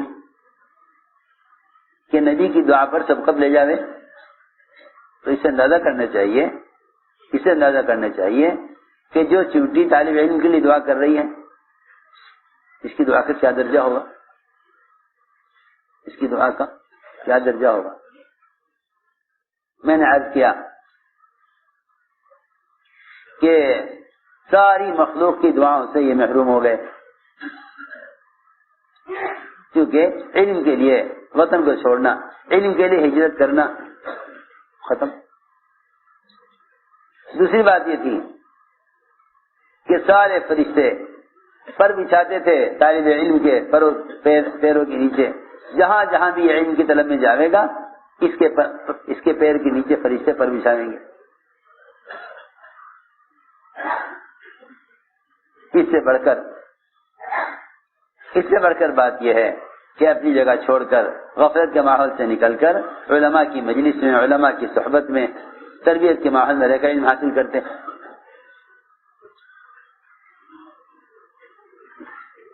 اسی لیے حضرت عمر رضی اللہ عنہ صاحب نے لکھا کہ مجھے مدینے سے علم لکھ کر بھیجیے، فرمایا علم لکھ کر بھیجنے کی چیز نہیں ہے۔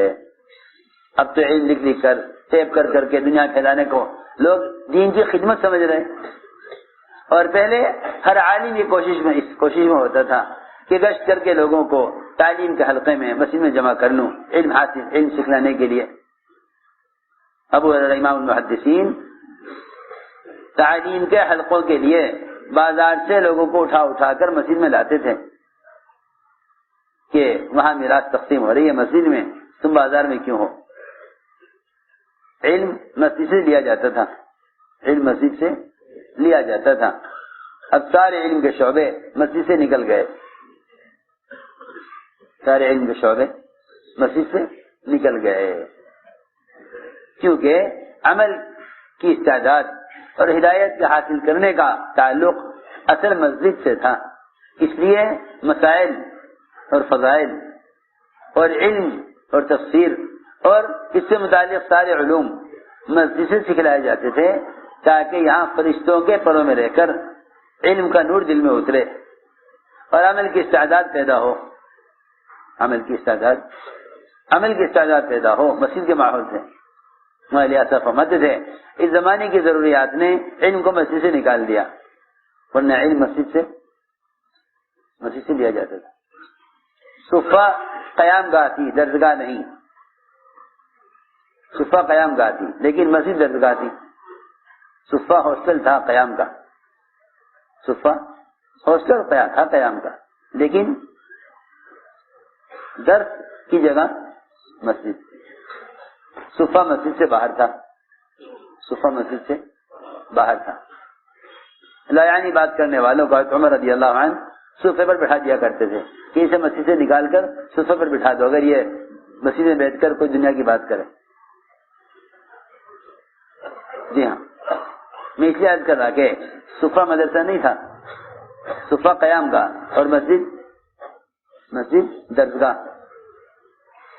صفہ قیام کی جگہ، قیام مسجد سے باہر اور درس مسجد کے اندر، کیونکہ صحیح حدیث میں ہے اللہ کے گھروں میں سے کسی گھر میں جمع ہو کر جو لوگ اللہ کے احکام کے تذکرے کرتے ہیں فرشتے اپنے پروس آسمان کو گھیر لیتے ہیں۔ اس زمانے میں معلومات خوب ہیں، عمل کی استعداد نہیں ہے۔ ہر آدمی اس بات سے مطمئن ہے کہ مجھے دین کے بارے میں معلومات حاصل ہیں۔ تو میں نے عرض کیا کہ اس زمانے میں لوگ فقر کے ساتھ علم حاصل کرتے تھے اور علم کے لیے ہجرت کرتے تھے، علم کے لیے ہجرت کرتے تھے۔ عبداللہ بن مبارک 6 مہینے پھرتے تھے، 6 مہینے درس دیتے تھے حدیث کا، 6 مہینے پھرتے، 6 مہینے درس دے، 6 مہینے پھرنا، 6 مہینے درس دینا۔ اللہ نے 6 مہینے کی نقل و حرکت پر اتنے طلبہ اور اتنے ان کے تلامذہ کی تعداد کو بڑھا دیا کہ عبداللہ بن مبارک کو چھینک آئی تو شاگردوں کے چھینک کے جواب سے بادشاہ یہ سمجھا کہ دوسرے ملک نے مجھ پر حملہ کر دیا، اس کا شور ہے، دوسرے ملک نے حملہ کر دیا، اس کا شور ہے۔ ارے کیا ہوا کہ نہیں، کوئی گھبرانے کی بات نہیں ہے، وہ تو استاد کو چھینک آئی تھی، طلبہ نے چھینک کا جو جواب دیا ایک ساتھ، اس کا شور تھا، ورنہ بادشاہ یہ سمجھا کہ دوسرے ملک نے میرے ملک پر حملہ کر دیا ہے، اس کا شور ہے۔ اللہ دیکھو تو صحیح کیسے علم کے حلقے ہوتے ہوں گے کہ بادشاہوں کا دل دہل جاوے صرف چھینک کا جواب دینے سے۔ اس زمانے میں ہمارے یہ حال ہے کہ حکام مسلط ہیں مسلمانوں پر۔ اس زمانے کا حال یہ ہے کہ اغیار حکام مسلط ہیں مسلمانوں پر، یہ پریشان ہیں، یہ پریشان ہے کہ جی احکام شریعت کا کیا ہوگا، قانون نہیں بن رہا، قانون نہیں بن رہا، قانون نہیں آ رہا، اسلام کا کیا ہوگا، ہائی اسلام کا کیا ہوگا، ہائی اسلام کا کیا ہوگا۔ اس زمانے میں ایک عالم کی چھینک کے جواب پر بادشاہ ڈر جاوے کہ برابر کے ملک والوں نے حملہ کر دیا۔ اللہ اکبر۔ حقیقت یہ ہے کہ اس زمانے کے علماء ہی بادشاہ تھے، زمانے کے علماء ہی اصل بادشاہ، اس زمانے کے علماء ہی اصل بادشاہ تھے۔ میں تو اس پر عرض کر رہا تھا کہ سب سے بڑا نقصان اس سے ہوا کہ علم آلات و ذرائع پر ڈال دیا گیا ہے، جسے لینا ہو وہاں سے لے لے، جسے لینا ہو وہاں سے لے۔ یہ سب سے بڑی غلطی اور سب سے بڑا نقصان ہوا امت کا کہ علم کے لیے اپنے وطن کا چھوڑنا، علماء کی صحبت میں آ کر رہنا اور اپنی مرغوبات، معلوفات اور دنیا کی غفلت کے ماحول سے نکلنا، سب ختم ہو گیا، سب ختم ہو گیا۔ اب جو جہاں ہے وہاں اپنا دنیا کماتا رہے، اسی میں علم حاصل کر لے۔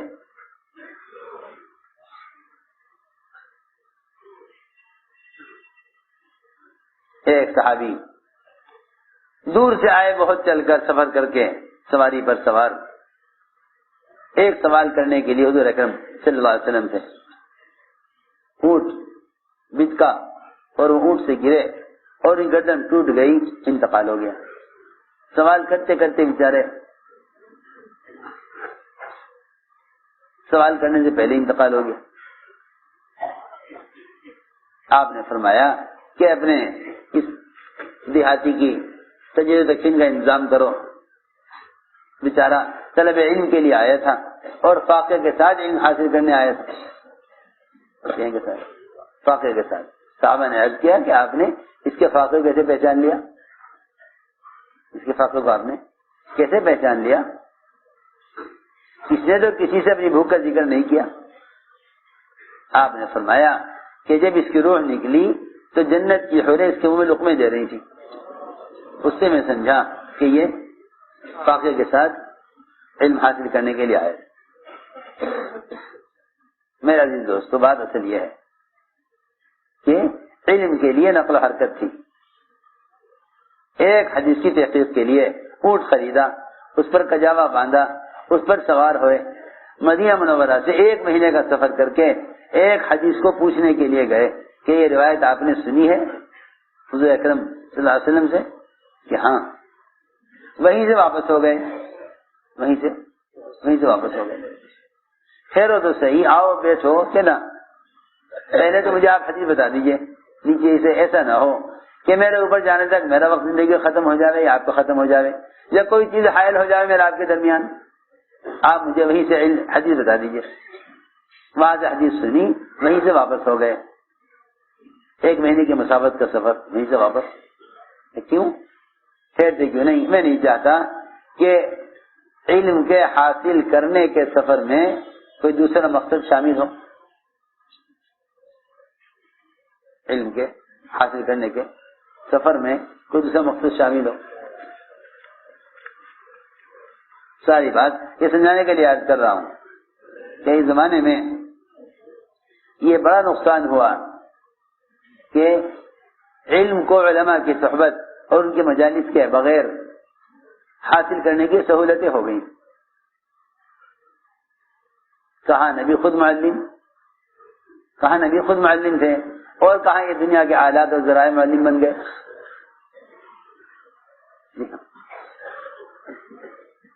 کہاں دنیا کے آلات اور ذرائع یہ معلم بن گئے. کہاں رسول اللہ صلی اللہ علیہ وسلم خود معلم تھے, فرمایا بعثت معلما, کہ مجھے معلم بنا کر بھیجا گیا, مجھے معلم بنا کر بھیجا گیا.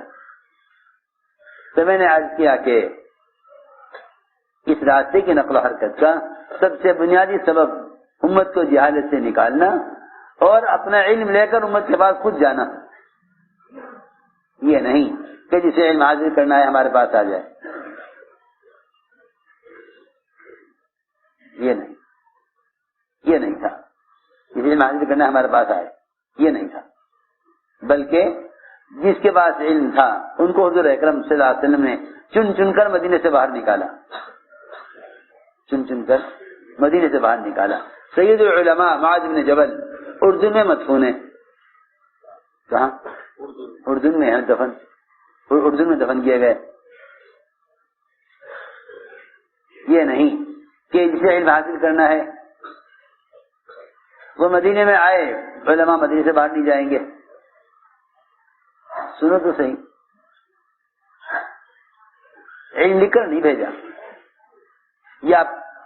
یا تو اپنے وطن چھڑوا کر یہاں بلایا, یا یہاں سے علماء صحابہ سے مدینہ چھڑوایا. علماء صحابہ سے, سنو تو صحیح, علماء صحابہ سے مدینہ چھڑوایا. اور زمانے خلفاء کے زمانے تک یہی معمول تھا. عمر رضی اللہ تعالیٰ عنہ اگر کسی کو دیکھتے کہ یہ آدمی گورنری کے قابل ہے اور فلاں ملک کا نظام اچھا سنبھال لے گا اور عقلمند سمجھدار امانت دار ہے, اس کو تیار کرتے کہ بھائی فلاں نے جاؤ تم فلاں علاقے گورنر.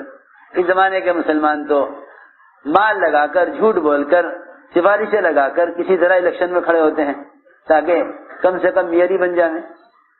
کیا بن جائیں؟ میئر بن جائیں کہ گلی میں پخانہ تو نہیں پڑا ہے, گلیاں صاف ہیں یا نہیں, گھروں میں پانی پہنچ رہا ہے یا نہیں, محلے میں بتی آ رہی یا نہیں. ان معمولی ضروریات کے لیے میئر بننے کے واسطے کیا کریں گے؟ الیکشن لڑیں گے کہ مجھے بڑا بنا دو, تمہارے محلے کا نظام درست ہو جائے گا. وہاں عمر رضی اللہ تعالی عنہ خود خوشامد کر رہے لوگوں کی, ارے بھائی ہم تمہیں فلاں ملک میں گورنر بنا کر بھیجنا چاہتے ہیں, تم وہاں کے گورنر ہو. تو کہتا نہیں عمر امیر المومنین, میں گورنر بننے کے لیے تو نہیں جاؤں گا, گورنر کے لیے تو نہیں جاؤں گا. ہاں آپ مجھے قرآن سنت سکھانے کے لیے بھیجیں تو میں ہمیشہ کے لیے مدینہ چھوڑنے کو تیار ہوں. اس لیے بھیجیں قرآن سنت کی تعلیم دینے کی, اس لیے مدینہ چھوڑنے کو تیار ہوں.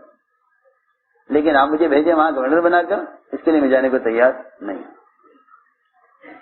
مدینہ منورہ سے علماء صحابہ کی جماعتیں بنا کر علاقوں میں بھیجا جاتا تھا, جاؤ جا کر علم پہنچا کر آؤ. اہل نجد نے مطالبہ کیا کہ ہمارے یہاں اسلام آ گیا ہے, علم نہیں آیا. اسلام آ گیا, علم نہیں آیا. آپ ہمارے یہاں جماعت بھیجیں علماء کی. اس زمانے کے لوگ تو سمجھتے ہیں نا کہ بھائی نفر قتال کے لیے اور سارے فضائل نفر کے قتال کے لیے, بس اس سے آگے تو مسلمان کا دماغ اور ذہن خروج کے فضائل کو سوچنے کو تیار ہی نہیں ہے. حالانکہ نفر کا اصل مقصد امت کو جہالت سے نکالنا تھا, نہ کہ جہنم میں ڈال دینا.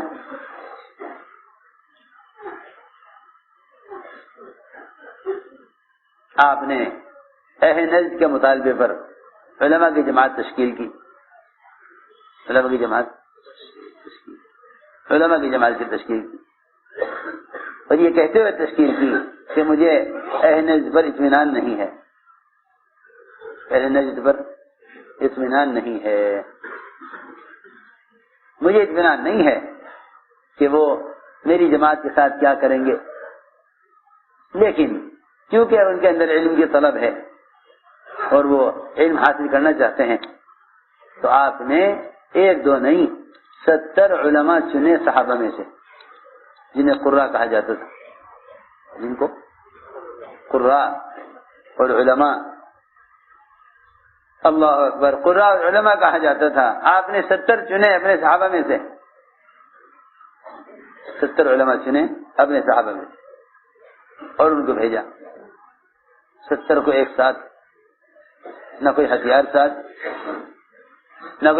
ساتھ، نہ کفار سے کوئی مقابلہ، نہ کوئی غزوہ، کچھ نہیں، صرف علم پہنچانے کے لیے،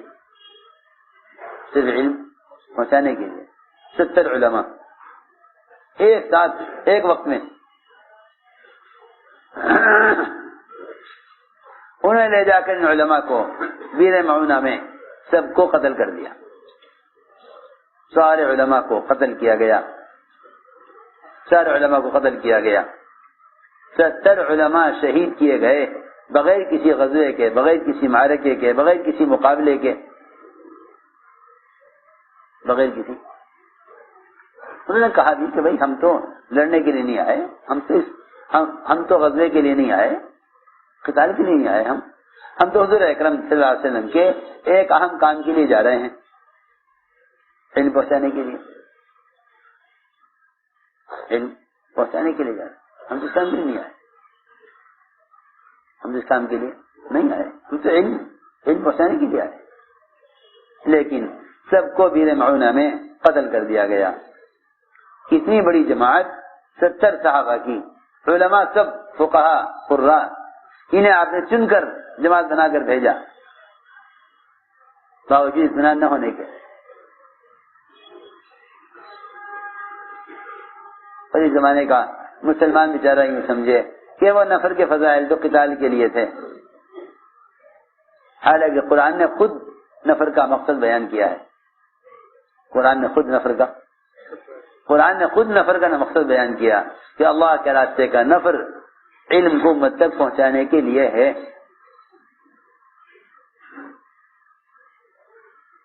اسی حضور اکرم صلی اللہ علیہ وسلم نے اپنے علم کی مثال بادل سے دی ہے.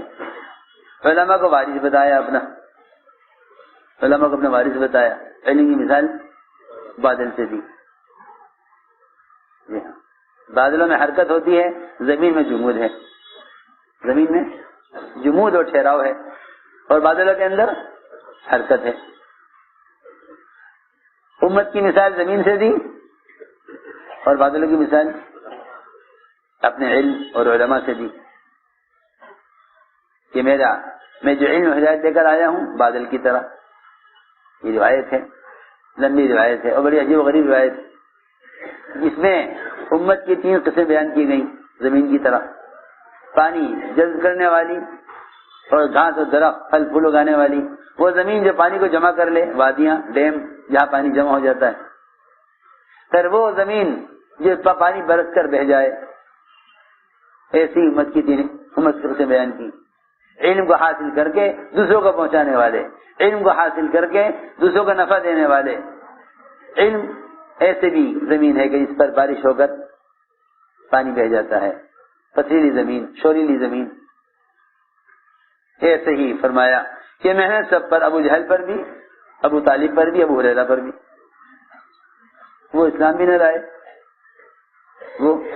نہ لائے، اور ابو ہریرہ سارے محدثین کے امام بن گئے. محنت سب پر. یہ نہیں کہ طلب لے کر آئے ان کو تو سکھلا دیں، جو طلب لے کر نہ آئے وہ رہ جائے علم سے. کہ نہیں، جو طلب لے کر نہیں آ رہے ہیں ان کے پاس بھی جاؤ، جو طلب لے کر آ رہے ہیں ان کو بھی سکھلاؤ. حضور اکرم صلی اللہ علیہ وسلم صحابہ بیان کر رہے تھے، منبر پر آپ تشریف فرما، سارے صحابہ حلقہ لگا کر بیٹھے ہوئے، بیان چل رہا.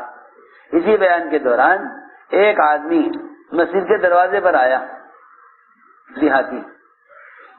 یہ نہیں بیان چل رہا تھا بیان میں بیٹھ جاتا، بیان میں بیٹھ جاتا. دروازے پر کھڑے ہو کے وہیں سے چیخا اور کہا علمنی الدین یا رسول اللہ، مجھے دین سکھلائیے کیا ہے، مجھے دین سکھلائیے کیا ہے. حضور اکرم صلی اللہ علیہ وسلم سارے صحابہ کو چھوڑ کر، آپ سارے صحابہ کو چھوڑ کر، بیٹھا ہوا چھوڑ کر اس دیہاتی کے پاس مسجد کے دروازے پر پہنچے.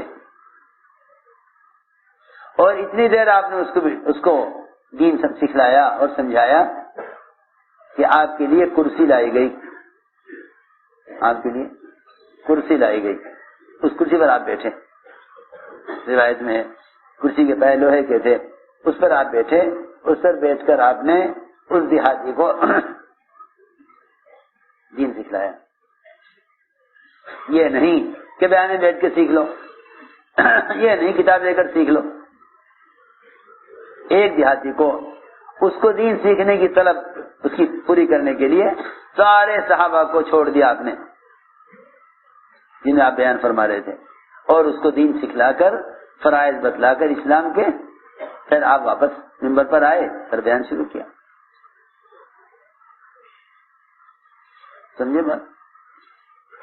تو میرے دوستوں عزیزوں، علماء کی نقل و حرکت اس لیے ضروری ہے اس راستے میں تاکہ امت کے جہل کو دیکھ کر علم کے مصارف معلوم ہوں، علم کے مصارف۔ بات توجہ سننی پڑے گی۔ علم کا مصرف یہ نہیں کہ لوگ آگے بات سیکھنے کے لیے آگے آپ نے سکھلا دیا، آپ کے پاس لوگ سیکھنے کے لیے آ گئے تو آپ نے سکھلا دیا۔ علم کا مصرف صرف وہ نہیں جو طلب لے کر آ گئے، اس لیے کہ آپ جانتے ہیں کہ مالدار کے مال میں دونوں کا حق ہے، مالدار کے مال میں دونوں کا حق ہے، سائل کا بھی حق ہے جو سوال آ کر کرے، اور اس کا بھی حق ہے جو آ کر آپ سے سوال نہ کرے۔ وفی اموالہم، پڑھو نا آگے، تم سارے حافظ بیٹھے، وفی اموالہم حق للسائل والمحروم، ہے نا قرآن کی آیت، وفی اموالہم حق للسائل والمحروم، کہ مالداروں کے مال میں، ان مالداروں کے مال میں دونوں کا حق ہے، جو آ کر آپ سے مال کا سوال کرے، اپنی حاجت کو آپ کے سامنے ظاہر کرے، اس کا بھی حق آپ کے مال میں ہے، اور جو آدمی آ کر آپ سے سوال نہیں کر رہا اس کا حق بھی آپ کے مال میں ہے۔ ففی اموالہم حق للسائل والمحروم، یہ ایمان والوں کی صفت بیان کی گئی ہے۔ وفی اموالہم حق للسائل والمحروم، اس اندازہ کرو وہ دنیا جس سے اللہ کو نفرت ہے، جب اس دنیا میں سائل کا بھی حق ہے اور سوال نہیں کر رہا ہے اس کا بھی حق ہے، تو جو علم اللہ کی ذات سے نکل کر آیا اس میں حق صرف اس کا تو نہیں ہوگا جو علم حاصل کرنے کے لیے طلب لے کر آ گیا، بلکہ جو علم حاصل کرنے کے لیے نہیں آ رہا ہے اس تک علم کا پہنچانا بھی اس کے مال، جب اس کے مال میں اس کا حق ہے تو اس کے علم میں اس کا حق کیوں نہ ہوگا؟ مالداروں کے مال میں دونوں کا حق ہے، تو علماء کے علم میں دونوں کا حق کیوں نہ ہوگا؟ اسی لیے میرے دوستوں عزیزوں، علم امت کی امانت ہے، اگر علم کو لے کر پھرو گے جاہلوں میں تو علم کے مصارف کھلیں گے۔ جیسا ایک مالدار آدمی اگر غرباء فقراء کے درمیان نہیں جاتا تو اس کا مال حرام میں، اور اس کا مال اسراف میں، اور اس کا مال خواہشات میں خرچ ہوگا، کیونکہ اسے اس کے سامنے مال کے مصارف ہی نہیں ہے، کہاں خرچ کروں؟ میں نے اندازہ کیا جتنے بھی زمانے میں مالدار قسم کے لوگ ہیں ان کے مال اسراف اور حرامی اس لیے خرچ ہوتے ہیں کہ وہ فقراء کی حاجتوں کو اور پریشان حال لوگوں کی ضروریات کو جانتے ہی نہیں، اور وہ سوچتے ہیں کہ اتنے مال کی کیا کریں، اتنے مال کا کیا کریں، تو ان کے مال خواہشات میں اور اسراف میں خرچ ہوتے ہیں۔ اگر یہ مالدار قسم کے لوگ، یہ مالدار لوگ عوام میں جائیں، غربا میں، فقراء میں، مقروض لوگوں میں، مقدمات میں پھنسے ہوئے میں، بیواؤں، یتیموں، مسکینوں کو جا کر دیکھیں، جو لوگ کھانے کو نہیں ہے ان کے کھانے کی فکر کریں، تو ان کی حالت کو دیکھ کر ان پر مال کے مصارف کھلیں گے۔ بالکل اسی طرح جن کو اللہ نے علم دیا ہے اگر وہ جائیں اور گشت کریں اور ملاقاتیں کریں اور جا کر دیکھیں امت کے جہل کا حال، کہ یہاں تو گھنٹوں بحث ہو رہی ہے قرات خلف الامام پر، بحث ہو رہی ہے قرات خلف الامام پر اور تعمیم الجہر پر اور رفع یدین پر خوب لڑ رہے آپس، خوب جھگڑے ہو رہے، خوب بحثیں ہو رہی، خوب دلائل پیش کیے جا رہے. معلوم ہے کہ ہاں بھائی کن کے نزدیک رفع یدین ہے، کن کے نزدیک نہیں ہے. اور امت کا ایک بہت بڑا طبقہ جس کو کوئی شمار نہیں کر سکتا، ان کو نماز کی فرضیت کی بھی خبر نہیں ہے. ان کو نماز کی فرضیت کی بھی خبر نہیں ہے. اور یہ کہنا کہ کتابوں میں ہے علم، اس نے سیکھنا ہوگا سیکھ لیں گے، یہ کوئی طریقہ نبوت کا نہیں ہے. یہ کوئی طریقہ نبوت کا نہیں ہے، یہ نبوت کا طریقہ نہیں ہے کہ تم تو بیٹھ کے علم میں بحث کرو اور تمہارا پڑوسی وہ نماز کی فرضیت سے بھی واقف نہ ہو اور کلمے کے الفاظ کی بھی خبر نہ ہو. اس حضور اکرم صلی اللہ علیہ وسلم نے ان علماء کو ہلاکت کی دھمکی دی، اور ان علماء کے لیے حضور اکرم صلی اللہ علیہ وسلم نے دنیا میں سزا دینے کی دھمکی دی ہے. دنیا کی سزا، آخرت کا حساب الگ ہوگا. دنیا میں سزا دینے کی دھمکی دی ہے ان علماء کو جو مدینہ منورہ میں رہتے ہوں، مدینے میں رہتے ہوں اور آس پاس کے علاقوں میں یا دور کے علاقوں میں جا کر جاہلوں کو علم نہ سکھلائیں اور اس انتظار میں رہیں کہ ہاں جسے علم حاصل کرنا ہوگا مدینے میں آ جائے گا. ایسے علماء کو حضور اکرم صلی اللہ علیہ وسلم نے دنیا میں سزا دینے کی دھمکی دی ہے. صحیح حدیث ہے کہ یا تو علماء جا کر علاقوں میں، ملکوں میں اور جہاں جہاں اسلام پہنچ گیا علم نہیں پہنچا وہاں جا کر یا تو یہ علماء جاہلوں کو دین سکھلائیں، ورنہ میں علماء کو دنیا میں سزا دوں گا. میں علماء کو دنیا میں سزا دوں گا. بات جب آپ نے فرمائی تو وہاں ایسا تو ہوتا نہیں تھا کہ بھائی چلو سن لی. وہاں تو طریقہ یہ تھا فَلْيُبَلِّغْ شاہد الغائبہ، سنو غور سے کہ جو حاضر ہیں وہ غائب کو بات پہنچا دیں، جو حاضر ہیں وہ غائب کو بات پہنچا دیں. یہ بات جملہ آپ نے دو موقعوں پر کہا، جملہ آپ نے دو موقعوں پر کہا. بھائی سنو تو صحیح، فَلْيُبَلِّغْ الشَّاهِدُ الْغَائِبَ آپ نے جملہ دو موقعوں پر کہا. ایک حجۃ الوداع میں یہ قیامت تک کے لیے فرما دیا کہ جو یہاں حاضر ہیں وہ میرے بعد آنے والی امت تک اس بات کو پہنچا دیں. اور ایک مرتبہ آپ نے جملہ فرمایا جب صحابہ آپ کے حجرے میں جمع تھے اور اتنا چھوٹا حجرہ تھا کہ چند لوگ حجرے میں تھے اور باقی سارا مجمع باہر بیٹھا ہوا تھا، ان تک آواز نہیں پہنچ رہی، ان تک آواز نہیں پہنچ رہی. آپ نے فرمایا کہ جو میرے اندر بیٹھے ہوئے حجرے میں میری بات سن رہے ہیں وہ باہر بیٹھنے والوں کو بات پہنچا دیں. شاہد حاضر وہ ہیں جو کمرے کے اندر ہیں اور غائب وہ ہیں جو باہر بیٹھے ہیں، ان تک آواز نہیں جا رہی. تو میں نے عرض کیا کہ جب یہ بات آپ نے فرمائی تو فوراً اس بات کو سننے والوں نے جا کر لوگوں کو بتایا، علماء کو جا کے بتلایا کہ آپ صلی اللہ علیہ وسلم یہ فرما رہے ہیں، آپ یہ فرما رہے ہیں. یہ بات وہاں پہنچی علماء کو تو سارے علماء اکٹھے ہو کر آپ کی خدمت میں حاضر ہوئے اور آ کر تعجب سے پوچھا کیا آپ نے یہ بیان کیا ہے؟ میں نے کہ ہاں. پھر کہتا ہوں کہ یہ تو علماء جاہلوں کو علم پہنچائیں، یہ تو علماء جاہلوں کو علم پہنچائیں، ورنہ میں علماء کو دنیا میں سزا دوں گا. علماء نے عرض کیا کہ جب وہ سیکھتے نہیں ہم سے آ کر، ہم تو بیٹھے سکھانے کے لیے ہر وقت تیار ہیں، ہر وقت ہم تو سکھانے کے لیے تیار ہیں، مگر یہ آتے ہی نہیں سیکھنے کے لیے. آپ نے ان کی بات کا کوئی جواب نہیں دیا. فرمایا یہ تو علماء جاہلوں کو دین سکھلائیں ورنہ علماء کو دنیا میں سزا دوں گا.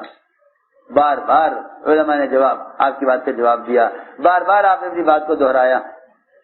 یہاں تک کہ علماء صحابہ سمجھ گئے کہ حضور اکرم صلی اللہ علیہ وسلم یہ فرمانا چاہتے ہیں کہ تم خود جا کر وہاں علم پہنچاؤ جہاں اسلام پہنچ گیا ہے، علم نہیں پہنچا۔ تو علماء صحابہ نے عرض کیا ہمیں 1 سال کا موقع دے دیجئے، ہمیں 1 سال کا ہمیں 1 سال کا موقع دیجئے، ہم بات پہنچا دیں گے، ہمیں 1 سال کا موقع دیجئے۔ یہاں سے علماء صحابہ نے سال کی ابتدا کی کہ ہم امت تک علم کو پہنچانے کے لیے 1 سال امت تک علم کو۔ تو میں نے عرض کیا کہ کنویں بن کر بیٹھنا یہ تو مثال کہیں ملتی نہیں، ہاں نبوت میں علم کو بادلوں سے تشبیہ دینا یہ صحیح روایت میں ہے۔ چنانچہ بادلوں میں آپ دیکھیں گے کہ حرکت بھی ہے، بلندی بھی ہے، اور بادل خود طالب ہیں زمینوں کی طرف، بادل خود طالب ہیں، بادل طالب ہیں اور زمین مطلوب ہے، اس لیے علماء طالب ہیں اور امت مطلوب ہے۔ علماء طالب ہیں، امت مطلوب ہے۔ امت کو آپ طالب سمجھیں، امت علم کی طلب نہیں ہے۔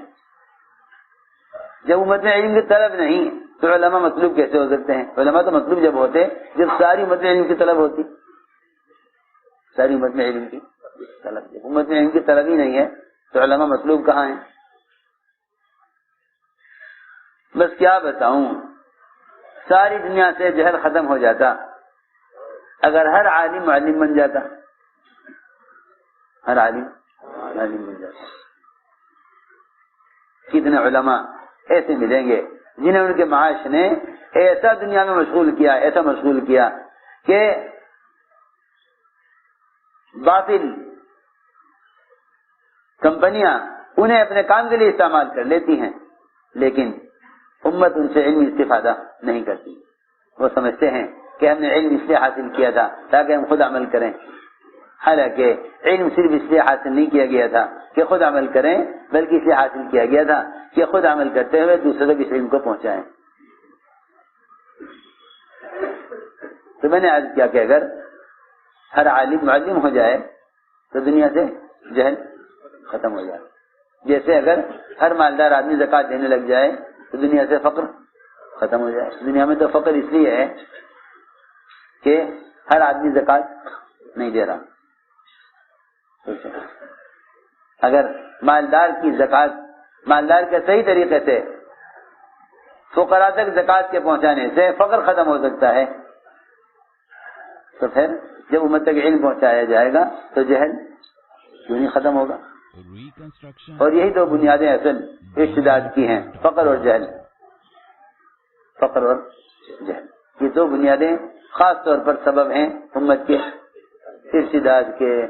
امت کے مرتد ہونے کے دو سبب بنیادی ہیں، جہل اور فقر۔ یا تو فقر پہنچاتا ہے کفر تک، کیونکہ صحیح ہے حدیث میں کہ قاد الفقر یکون کفر، کہ فقر کفر تک پہنچا دیتا ہے، اور اسی طرح جہل بھی کفر تک پہنچا دیتا ہے، جہل بھی کفر تک پہنچا دیتا ہے۔ تو میرا عزیز دوستو، اس راستے کی نقل و حرکت کا سب سے اصل مقصد علم کو پہنچانا ہے۔ اس راستے کی نقل و حرکت کی فرضیت اور اہمیت اسی لیے تھی، اس کی فرضیت اہمیت اسی لیے تھی کہ اس کے راستے کا خلوص کا مقصد امت تک علم کو پہنچانا اور امت کو جہالت سے نکالنا تھا۔ لوگ بیچارے یہ سمجھے کہ وہ تو قتال کے لیے نکلتے تھے اور قتال اس زمانے میں ہے نہیں، لہذا وہ سارا باب بند کر کے رکھ دو جس باب کے اندر اللہ کے راستے میں نکلنے کے فضائل ہیں۔ کیسی الٹی سوچ ہے لوگوں کی، کیسی الٹی سوچ ہے، کیونکہ نفر کا موضوع، نفر کا مقصد ہی معلوم نہیں ہے، ورنہ کتنے غزوات ایسے ہیں جہاں قتال ہی نہیں ہوا۔ سب سے بڑا غزوہ تبوک کا سب چلے گئے، قتال ہی نہیں ہوا۔ کہاں صحابہ میدان قتال میں دعوت دیتے تھے اب بھی تم اسلام قبول کر لو تاکہ جہنم سے بچ جاؤ، اب بھی اسلام قبول کر لو تاکہ جہنم سے بچ جاؤ. یہ تھا اصل خروج نفر کا مقصد کہ امت جہالت سے نکلے. اور اللہ تعالیٰ نے جتنے غزوات میں ملائکہ کو نازل کر کے، جتنے غزوات میں غیروں کے دلوں میں رعب ڈال کر، اور جتنے غزوات میں ایک مٹھی مٹی سارے مشرکین کی آنکھوں میں پہنچا کر اللہ نے جس طرح بھی مدد کی ہے وہ خدا کی قسم سے مدد اس لیے کی ہے کہ صحابہ غیروں کی ہدایت چاہتے تھے. صحابہ غیروں کی ہدایت چاہتے تھے. صرف مدد اس لیے ہوئی، صرف مدد اس لیے ہوئی. نبی کی مدد اسی لیے کی جاتی ہے کہ وہ ستانے والوں کی ہدایت کے طالب ہوتے ہیں.